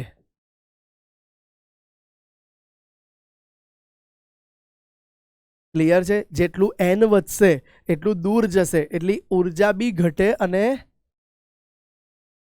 આકર્ષણ પણ ઘટે. બેને અલગ પાડી દઈએ, 1 મિનિટ. બેને થોડુંક અલગ પાડી દઈએ એટલે પ્રોપર થાય. હા, જેટલું એન વધારે તેટલી ઉર્જા વધારે અને આકર્ષણ બરાબર, આકર્ષણ ઘટે. અને જેટલું ઝેડ એટલે કે પરમાણ્વીય ક્રમાંક વધારે તેટલી ઉર્જા વધારે અને આકર્ષણ પણ વધારે. હવે તમે સમજી શકશો. આ હતું બોરની થિયરીનું કન્ક્લુઝન. આ સિવાય બાળકો બોરે પોતાની જ થિયરી માટે એક 5મો પોઈન્ટ પણ આપ્યો કે ઇલેક્ટ્રોનનો વેગ પણ નક્કી થઈ શકે. ઇલેક્ટ્રોન પરમાણુની આસપાસ જે ફરે છે એનો વેગ પણ નક્કી થઈ શકે, પણ એનું કોઈ સૂત્ર ના આપ્યું. એમાં એને એવું કીધું કે જેટલો એન વધારે તેટલો વેગ ઓછો. જેટલો એન વધારે એટલો વેગ ઓછો, અને જેટલો ઝેડ વધારે પરમાણ્વીય ક્રમાંક જેટલો વધારે એટલો વેગ વધારે. આ 5 મુદ્દા બોહરની થિયરીના હતા. ચલો ફટાફટથી એક વખત રિવિઝન કરી લઈએ. તો પહેલા મુદ્દામાં બોહરે કીધું કે મુખ્ય ક્વોન્ટમ આંક જે પૂર્ણાંક સંખ્યાઓ જે સ્થિત કક્ષા છે એ બતાવવા માટે એને મુખ્ય ક્વોન્ટમ આંક કીધો, જેને કક્ષા નંબર પણ કહેવાય, અને એને એનથી બતાવ્યો જે પૂર્ણાંક સંખ્યામાં છે. બીજા મુદ્દામાં કીધું કે આવી કક્ષાની ત્રિજ્યા ફિક્સ હોય છે. એ ત્રિજ્યા n² × a0 જેટલી હોય છે. ત્રીજા મુદ્દામાં કીધું કે સ્થિત કક્ષાની ઉર્જા પણ ફિક્સ હોય, એ -RH બ્રેકેટમાં 1/n² જેટલી હોય છે. RH રીડબર્ગ અચળાંક છે, જે જોઈ લીધો આપણે. ત્રીજામાં કીધું હાઇડ્રોજન અને હાઇડ્રોજન જેવા પરમાણુ માટે આ નમૂનો લાગુ પડી શકે, અને એના માટે ત્રિજ્યા અને ઉર્જા શોધી શકાય. તો સૂત્રમાં થોડા 2 મોડિફિકેશન કર્યા કે ભાઈ હાઇડ્રોજન જેવા કોઈ પરમાણુ હોય તેનું સૂત્ર ત્રિજ્યાનું આ થઈ ગયું, અને હાઇડ્રોજન જેવા કોઈ પરમાણુ હોય તેની ઉર્જાનું સૂત્ર આ થઈ ગયું. ક્લિયર છે? અને છેલ્લા પોઈન્ટમાં કીધું કે આપણે વેગ પણ નક્કી કરી શકીએ, પણ એનું કોઈ સૂત્ર ના આપ્યું. ખાલી એટલું કીધું એને જેટલો એન વધશે એટલે કે દૂર જશે એટલો વેગ ઘટશે, અને જેટલો ઝેડ પરમાણ્વીય ક્રમાંક વધશે એટલો વેગ વધે છે. ક્લિયર છે? તો આ હતા બાળકો બોહરના મુદ્દાની 5 ખાસિયતો. નોંધ કરી લેજો. ચલો બાળકો, હવે આગળ નેક્સ્ટ ટોપિકમાં આપણે અગેન કેટલાક મહત્વના બોહરના સૂત્ર તારવીએ જે હાઇડ્રોજન અથવા હાઇડ્રોજન જેવા પરમાણુઓ માટે છે. હવે જુઓ બાળકો, ધ્યાન આપજો ખાસ. અહીંયા ઉત્સર્જન વર્ણપટ વખતે ઉર્જા 2 પ્રકારની મળી શકે, આઈધર અવશોષણ માટે અથવા તો ઉત્સર્જન માટે. તો જુઓ, હું બંને મુદ્દા અહીંયા ક્લિયર કરું છું તમારા. ધારો કે આપણે વાત કરીએ અવશોષણની. તો અવશોષણ ક્યારે થાય બાળકો? તો અવશોષણ થાય જ્યારે નીચી કક્ષામાંથી ઇલેક્ટ્રોન ઊંચી કક્ષામાં જાય. અને બાળકો અવશોષણ સિવાય ઉત્સર્જન ક્યારે થાય? તો ઉત્સર્જન ત્યારે થાય જ્યારે ઇલેક્ટ્રોન ઊંચી કક્ષામાંથી નીચી કક્ષામાં જાય. હવે બાળકો દર વખતે આ વસ્તુ સોલ્વ કરવા માટે આપણે સૂત્ર લાવવું પડે એક, કે ઉર્જા કેટલી મળશે. તો શું બંને માટેનું એક કોમન સૂત્ર લાવી શકાય? યસ. તો બોરે કીધું હતું એ પ્રમાણે બોરે ઉર્જા માટેનું સૂત્ર શું આપ્યું હતું? હાઇડ્રોજન કે હાઇડ્રોજન જેવા પરમાણુઓ માટે બોરે ઉર્જા માટેનું સૂત્ર આપી દીધું હતું કે ઉર્જા En બરાબર -RH બ્રેકેટમાં 1/n². બરાબર છે? આ સૂત્ર આપી દીધું હતું. હવે ધારો કે હું બંને કન્ડિશન લઈ લઉં. આપણે ઊંચી નીચી વાત જ નથી કરવી, એક શરૂઆતની લઈ લઈએ, એક અંતિમ લઈ લઈએ. તો ધારો કે હું કહી દઉં કે શરૂઆતની ઉર્જા એને ઇનિશિયલ કહી શકાય બાળકો. તો ઇનિશિયલ માટે આપણે લખી શકીએ કે EI બરાબર -RH બ્રેકેટમાં 1/ni², બરાબર છે. ઇનિશિયલ માટે આપણે લઈ લીધું. એ જ રીતે હવે અંતિમની વાત કરું, ધારો કે હું, તો અંતિમ ઉર્જા બરાબર જેને આપણે કહી શકીએ ફાઇનલ ઉર્જા, બરાબર. આ મૂળ હાઇડ્રોજન માટે પહેલા જોઈ લઈએ છીએ, પછી હાઇડ્રોજન સિવાયના માટે તો એ રીતે લખી શકાય.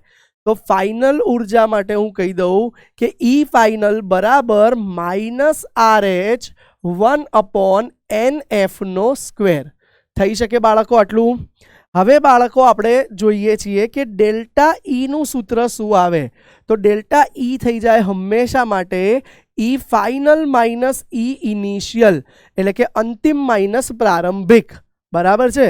શરૂઆતનીને આપણે પ્રારંભિક પણ કહી શકીએ. તો અંતિમ માઇનસ પ્રારંભિક શું થઈ જશે જુઓ, -RH 1/ શું થશે, NF². એ પહેલા આવી ગયું શરૂઆતની, માઇનસ કાઉન્સની અંદર બીજું માઇનસ RH 1/NI², બરાબર થઈ ગયું. ધ્યાનથી જોજો હવે કે આ માઇનસ માઇનસ અહીંયા પ્લસ થઈ જશે અને RH ને કોમન કાઢી દઈએ.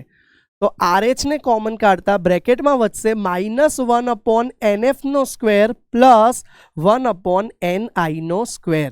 થઈ ગયું બાળકો.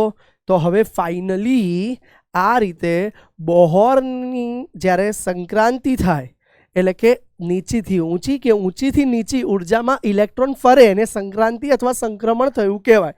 ત્યારની ઉર્જાનું સૂત્ર આવી ગયું આપણી પાસે કે ડેલ્ટા ઈ બરાબર RH, અને આ NI ને આગળ લઈ લઈએ તો 1/NI² માઇનસ 1/NF². તો ઇનિશિયલનો સ્ક્વેર માઇનસ ફાઇનલનો સ્ક્વેર, આ તમારું બોહરનું પહેલું મહત્વનું સૂત્ર હાઇડ્રોજન જેવા પરમાણુ માટે આવી ગયું. ક્લિયર છે? RH પ્લસમાં છે, NI ઇનિશિયલથી -NF². હવે બાળકો અગેન એક વસ્તુ તમે ભણી ગયા છો, બીજું સૂત્ર તારવવા તરફ જઈ રહ્યા છે. ડેલ્ટા ઈ બરાબર તો hν કીધું હતું આપણને, ડેલ્ટા ઈ બરાબર hν હતું. તો આ વેલ્યુ મૂકી દો. hν બરાબર RH એટલે કે રીડબર્ગ અચળાંક 1/NI² માઇનસ 1/NF². રીડબર્ગ અચળાંકની કિંમત ખબર છે તમને? તો hν બરાબર 2.18 into 10 to the power -18 1/NI² minus 1/NF². હવે ન્યૂને કરતા બનાવી દઈએ તો h ભાગાકારમાં જતો રહ્યો, ધ્યાન આપજો, અને બ્રેકેટમાં જે હતું એનું NI² માઇનસ 1/NF². હવે જુઓ પ્લાન્ક અચળાંક તમને ખબર છે 2.18 into 10 to the power 18 Rydberg અચળાંક છે, અને પ્લાન્ક અચળાંક 6.626 into 10 to the power -34, બ્રેકેટમાં 1/NI² minus 1/NF². Clear છે? હવે જુઓ આ કેલ્ક્યુલેશન કરી લઈએ. ચલો પરમ મિત્ર પ્રગટ હો. આવી ગયો છે, જુઓ પરમ મિત્ર. 2.18 ડિવાઇડેડ બાય 6.626. તો જવાબ આવી ગયો છે ન્યૂનો. જુઓ બાળકો 0.329 ઇન્ટુ 10 to the power, ઉપર -18 છે, નીચે -34, ઉપર જાય તો +34, તો 34 - 18 તો 16 આવી ગયું, અને 1/NI² માઇનસ 1/NF². પણ બાળકો આને આપણે હજુ વૈજ્ઞાનિક સંકેત પદ્ધતિમાં ફેરવી દઈએ તો નેક્સ્ટ પેજ પર હું ન્યૂનું સૂત્ર લખું છું. ન્યૂ ઇક્વલ્સ ટુ 3.29 લખી શકું ઇન્ટુ 10 to the power, એક ઓછો થશે કેમ કે આપણે રાઈટ સાઈડ લઈ ગયા. 16 હતો એની જગ્યાએ હવે 15, બ્રેકેટમાં 1/NI² માઇનસ NF². અને આ સૂત્ર આવી ગયું છે બાળકો. ન્યૂ છે એટલે એનો એકમ આવશે હર્ટ્સ અથવા સેકન્ડ ઇન્વર્સ. તો આ એક બીજું સૂત્ર આવી ગયું છે જે તમને જ્યારે સંક્રાંતિ થાય, હાઇડ્રોજનમાં કોઈ એક ઇલેક્ટ્રોન એક કક્ષા બદલે ત્યારે આવૃત્તિ કેટલી હશે એ આ સૂત્ર પરથી આપણે શોધી શકીએ. નેક્સ્ટ ફોર્મ્યુલા હજુ આપણે જોઈએ. ધ્યાન આપજો. ન્યુ બરાબર હું લખી શકું સી બાય લેમડા. હા કે ના બાળકો? યસ સર, ન્યુ બરાબર સી બાય લેમડા ભણી ગયા છીએ. હવે બાળકો 1 બાય લેમડા તો વાસ્તવમાં આપણું શું છે? તરંગ સંખ્યા છે. તો હું શું અહીંયા લખી શકું? ન્યુ બરાબર સી એમનો એમ 1 બાય લેમડાની જગ્યાએ તરંગ સંખ્યા. ક્લિયર છે? તો ઉપરના સૂત્રમાં હવે હું ચેન્જ કરું છું. ધ્યાન આપજો. ઉપરના સૂત્રમાં આ વેલ્યુ જે આવી એ અહીંયા મૂકું છું. ધ્યાન આપજો. તો શું થશે? આ વેલ્યુ જ્યારે અહીંયા ન્યૂની જગ્યાએ મૂકી દઈએ, સી વેવ નંબર બરાબર 3.29 ઇન્ટુ 10⁻15 1/ni² માઇનસ 1/nf². હવે વેવ નંબરને કરતા બનાવી દો. તો વેવ નંબર બરાબર 3.29 ઇન્ટુ 10⁻15 ડિવાઇડેડ બાય પ્રકાશનો વેગ 3 × 10⁸ સી અચળાંક હતો એ.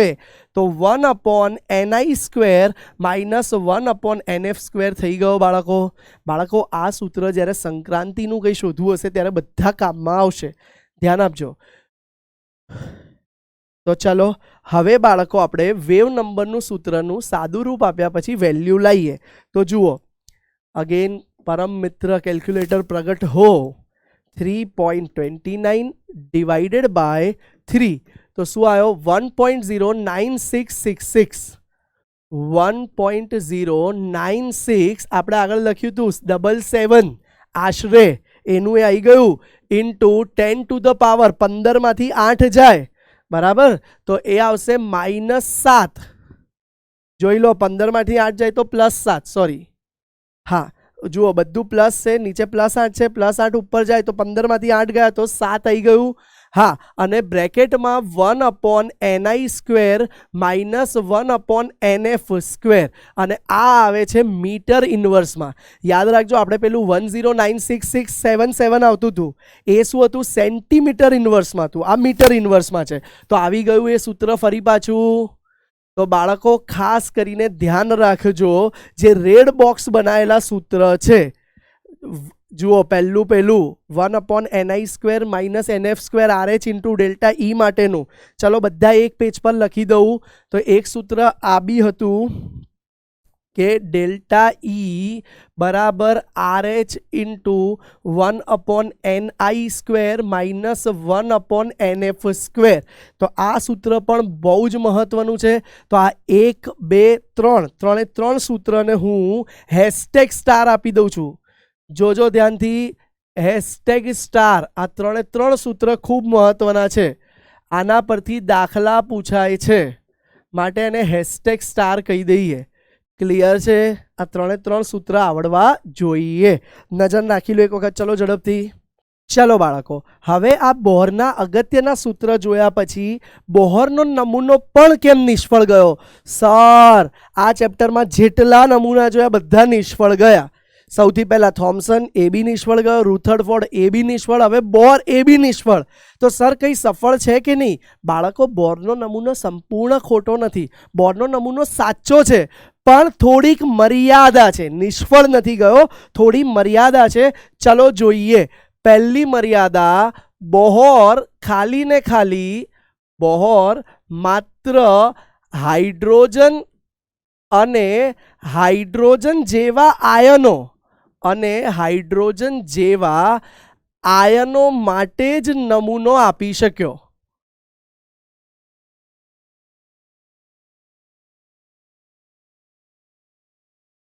એટલે શું થયું બાળકો? સમજો, એક કરતા વધારે ઇલેક્ટ્રોન માટે, ધ્યાન આપજો, એક કરતા વધારે ઇલેક્ટ્રોન ધરાવતા પરમાણુઓ માટે, એક કરતા વધારે ઇલેક્ટ્રોન ધરાવતા પરમાણુ માટે બોહર સમજણ આપી શક્યો નહીં.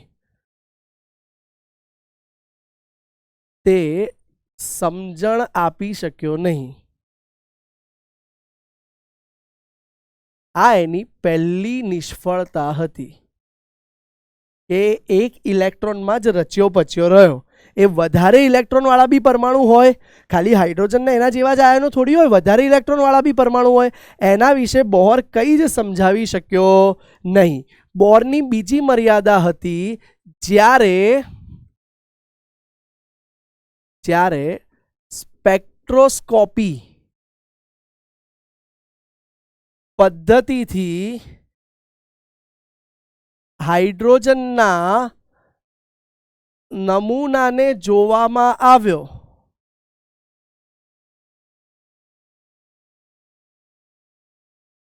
ત્યારે તે બોહરના નમૂના કરતા વધારે સૂક્ષ્મ મળ્યો, એટલે કે વધારે ઝીણવટવાળો મળ્યો, જે બોહર સમજાવવામાં નિષ્ફળ ગયો. બેટા ધ્યાન આપજો, જ્યારે સ્પેક્ટ્રોસ્કોપિક ટેકનિકથી શોધવામાં આવ્યો ત્યારે તેમાં ઘણી બધી લાઈન એકદમ નજીક હતી. તમે જુઓ એક્ઝેક્ટ, તો આ લાઈનને એને બોહર પ્રમાણે જ એને ડુપ્લેટ કહેવાય. બે લાઈન એકદમ નજીક છે. આ ડુપ્લેટને સમજાવવામાં બોહર નિષ્ફળ રહ્યો. બોહર એના નમૂનામાં ડુપ્લેટ વિશે તો કંઈ વાત કરી જ શક્યો નહીં, એટલે બોહર આ ડુપ્લેટને સમજાવવામાં નિષ્ફળ રહ્યો. ત્રીજો મુદ્દો, જ્યારે વર્ણપટને ચુંબકીય ક્ષેત્રમાં રાખ્યો ત્યારે તેમાં વિભાજન થયું. આ ઘટનાને બાળકો ઝીમેન અસર કહેવાય છે. ધ્યાન આપજો, અલગ કલરથી લખું જેથી ધ્યાન રહે તમને. આ ઘટનાને બાળકો આપણે ઝીમેન અસર કહીશું. તો બોહર આ ઝીમેન અસર કેમ થઈ એ સમજાવવામાં નિષ્ફળ રહ્યો. નેક્સ્ટ પોઈન્ટ, જ્યારે વર્ણપટને ચુંબકીય ક્ષેત્રની જેમ જ હવે વિદ્યુત ક્ષેત્રમાં રાખ્યો ત્યારે તેમાં પણ વિભાજન એટલે કે સ્પ્લિટિંગ થયું. રેખાઓ દૂર ગઈ તો તેમાં પણ વિભાજન થયું અને બોહર આ અસરને નામ આપણે આપીએ છીએ બાળકો સ્ટાર્ક અસર. શું કહીએ છીએ? સ્ટાર્ક અસર. તો બોહર ઝીમેન અને સ્ટાર્ક એમ બંને અસર સમજાવવામાં એટલે કે વર્ણપટનું સ્પ્લિટિંગ સમજાવવામાં નિષ્ફળ રહ્યો. ક્લિયર છે બાળકો? તો બોહર ઘણા બધા કારણસર નિષ્ફળ રહ્યો. એના મહત્વના કારણો આ છે કે બોર કેમ નિષ્ફળ રહ્યો. તો બોર બિચારો હાઇડ્રોજનમાં જ રચ્યો પચ્યો રહ્યો, એનાથી આગળ એ વિચારી જ ના શક્યો. બોરે સ્પેક્ટ્રોસ્કોપિક પદ્ધતિથી જ્યારે શોધાઈ ત્યારે ડુપ્લેટ મળી તો એના વિશે બી ના સમજાયું. ઝીમેન અસર વિશે બી ના સમજાયું કે બોરે સ્ટાર્ક અસર વિશે પણ સમજાવ્યું નહીં. અને એક કરતાં વધારે ઇલેક્ટ્રોનવાળા પરમાણુ માટે તો બોર ખોટો જ પડ્યો હતો. તો આ અસરોના કારણે બોરનો નમૂનામાં મર્યાદા આવી. જેટલો હાઇડ્રોજન માટે આપ્યો તેટલો તો સાચો છે. ચલો હવે નાનકડા દાખલા જોઈ લઈએ બોર પરથી કઈ રીતે પૂછાય છે.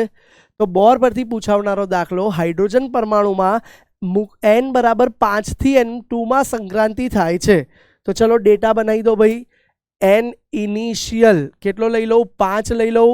n ફાઇનલ કેટલો લઈ લઉં? 2 લઈ લઉં છું.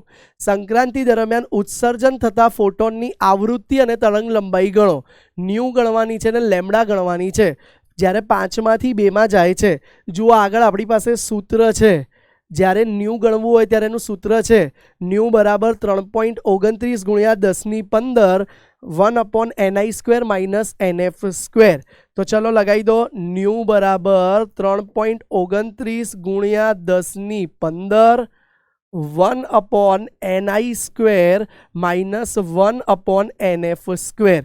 જોઈ લો, આ સૂત્ર આપણે બોહર માટે હમણાં જ ડિરાઈવ કર્યું હતું. 3.29 ગુણ્યા 10^15 1/ni² - 1/nf². ચલો મૂકી દઈએ કિંમત. 3.29 ગુણ્યા 10^15 ni² કેટલું છે?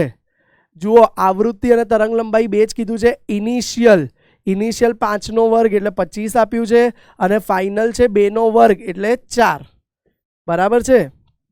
ચલો લસાઈ લઈને ગણી કાઢીએ તો 3.29 ગુણ્યા 10^15 4 - 25 ભાગ્યા 100. ચલો તો ગણતરી કરી લઈએ. ન્યૂ બરાબર 3.29 ગુણ્યા 10^15 25 - 4 એટલે મળી જશે 21 અને ભાગ્યા 100. બરાબર. ચાલો કેલ્ક્યુલેશન કરીએ કેલ્ક્યુલેટરમાં.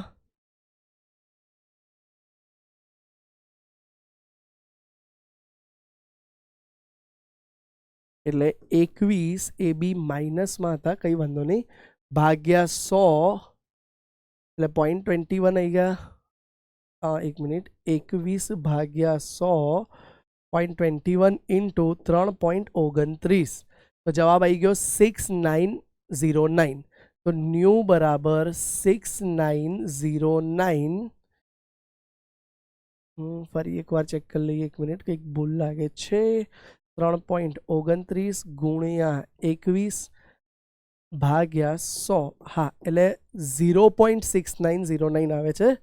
0.6909 0.6909 ઇન્ટુ 10⁻15. તો ન્યૂ આવી ગયો તમારો 6.909 ઇન્ટુ 10⁻14 હર્ટ્સ ઓર સેકન્ડ ઇનવર્સ. ક્લિયર છે બાળકો? એક વસ્તુ પતી ગયું. હવે તમે લેમડા શોધી શકો. Nu equals to c by lambda. લેમડાને કરતા બનાવી દો તો સી બાય ન્યૂ આવી જશે. સી બાય ન્યૂ ધ્યાનથી જુઓ. સી ખબર છે આપણને, પ્રકાશનો વેગ 3.0 અથવા 3 ગુણ્યા 10^8 બરાબર. અને ભાગ્યા લેમડા તરંગ લંબાઈ, આ ન્યૂ આપેલું છે 6 આવૃત્તિ 909 ઇન્ટુ 10⁻14. તો આ મળી જાય 3 ભાગ્યા 6.990. 3 ભાગ્યા 6.909 તો મળી ગયું 0.434. તો લેમડા બરાબર 0.434 ગુણ્યા 10 જુઓ 8 છે, ઉપર 14 જાય તો 6 વધશે -6. તો હવે આને જુઓ, તમે લખી શકો લેમડા બરાબર 434 ગુણ્યા 10 -9 -9ના ફોર્મમાં, એટલે કે તમે નેનોમીટરમાં આન્સર લખી શકો. ક્લિયર છે બાળકો? તો આ તમારો જવાબ આવી ગયો છે. બંને જવાબ જે જોઈતા હતા એ આપણને મળી ગયા છે. ચાલો નજર નાખી લો એક વખત દાખલા પર. કંઈ ડાઉટ હોય તો પૂછી શકો છો. યસ બાળકો, અહીંયા પ્રશ્ન થાય કે સર તમે આ માઇનસ હતું તો ડાયરેક્ટ પ્લસ કઈ રીતે કરી દીધું અહીંયા?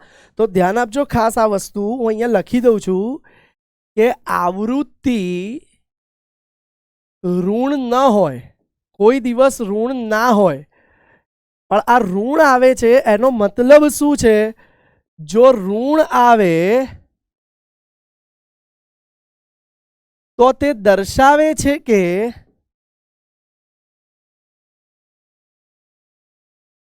ઉર્જાનું ઉત્સર્જન થયું હશે.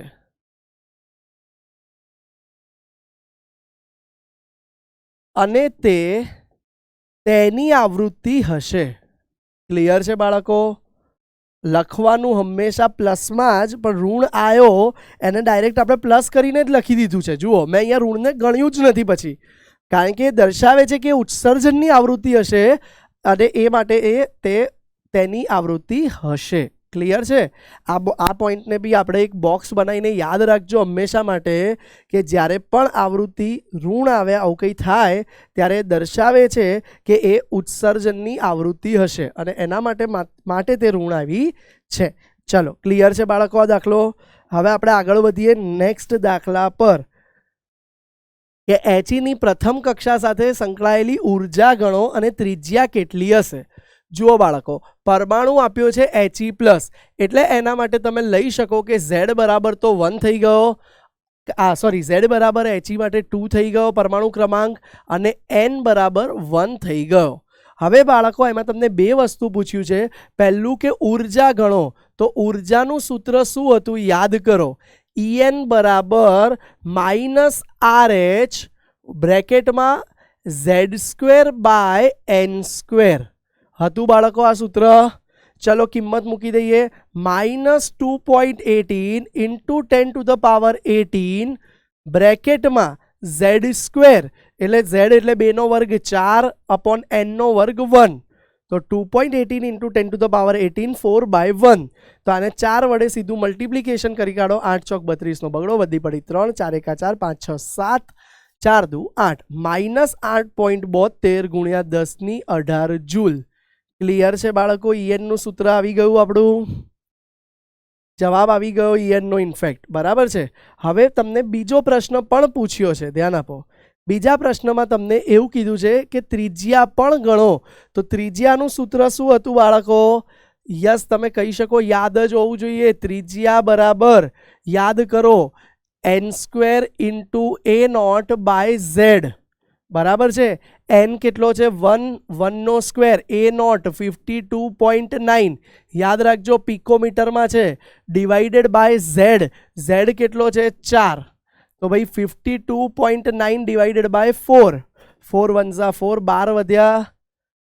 4 1 4 પછી 12 વધે છે એટલે 4 3 12 અને 0 9 છે એટલે 4 2 8 13.2 પિકોમીટર સમથિંગ મળશે.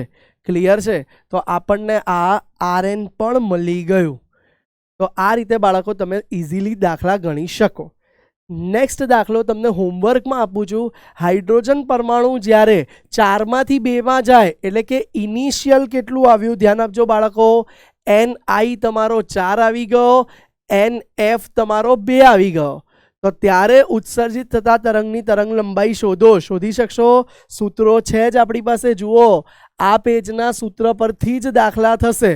તરંગ લંબાઈ કીધું છે એટલે તમે ન્યૂ શોધી કાઢો. પછી c/λ થી આપણને લેમડા મળી જશે. તો થઈ જશે દાખલો. નેક્સ્ટ ક્વેશ્ચન તમને પૂછીએ. જો ઇલેક્ટ્રોન 5 ધરાવતો હોય એટલે કે n બરાબર 5 છે, હાઇડ્રોજન પરમાણુનું આયનીકરણ કરવા કેટલી ઉર્જા જોઈશે? બાળકો આયનીકરણ એટલે શું? તો ઇનિશિયલ φ છે ત્યાંથી ફાઇનલ આપણે ઇન્ફાઇનાઇટ પર લઈ જવું છે. કોઈ ઇલેક્ટ્રોનને આપેલી કક્ષાથી અનંત અંતરે લઈ જઈએ તો એને આયનીકરણ ઉર્જા કહેવાય. તો આયનીકરણ ઉર્જા એટલે શું? કોઈ કક્ષામાંથી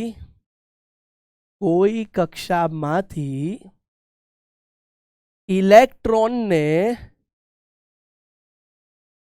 અનંત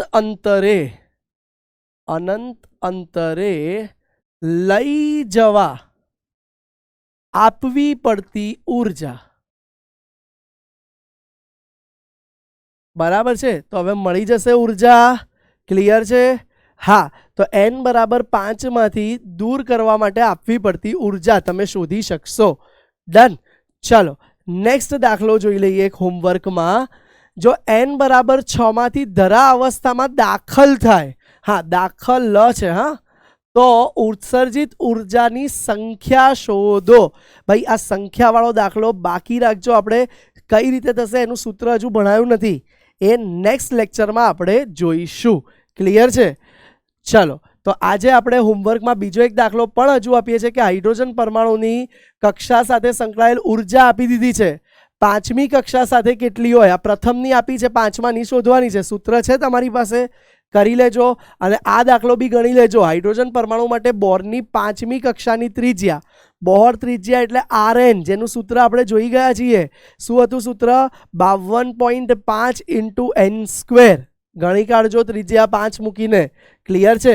તો આવા વધારે શાનદાર જોરદાર લેક્ચર સાથે મળીશું ફરી વખત PW ની આ જ એપ પર. Stay tune with PW Gujarati.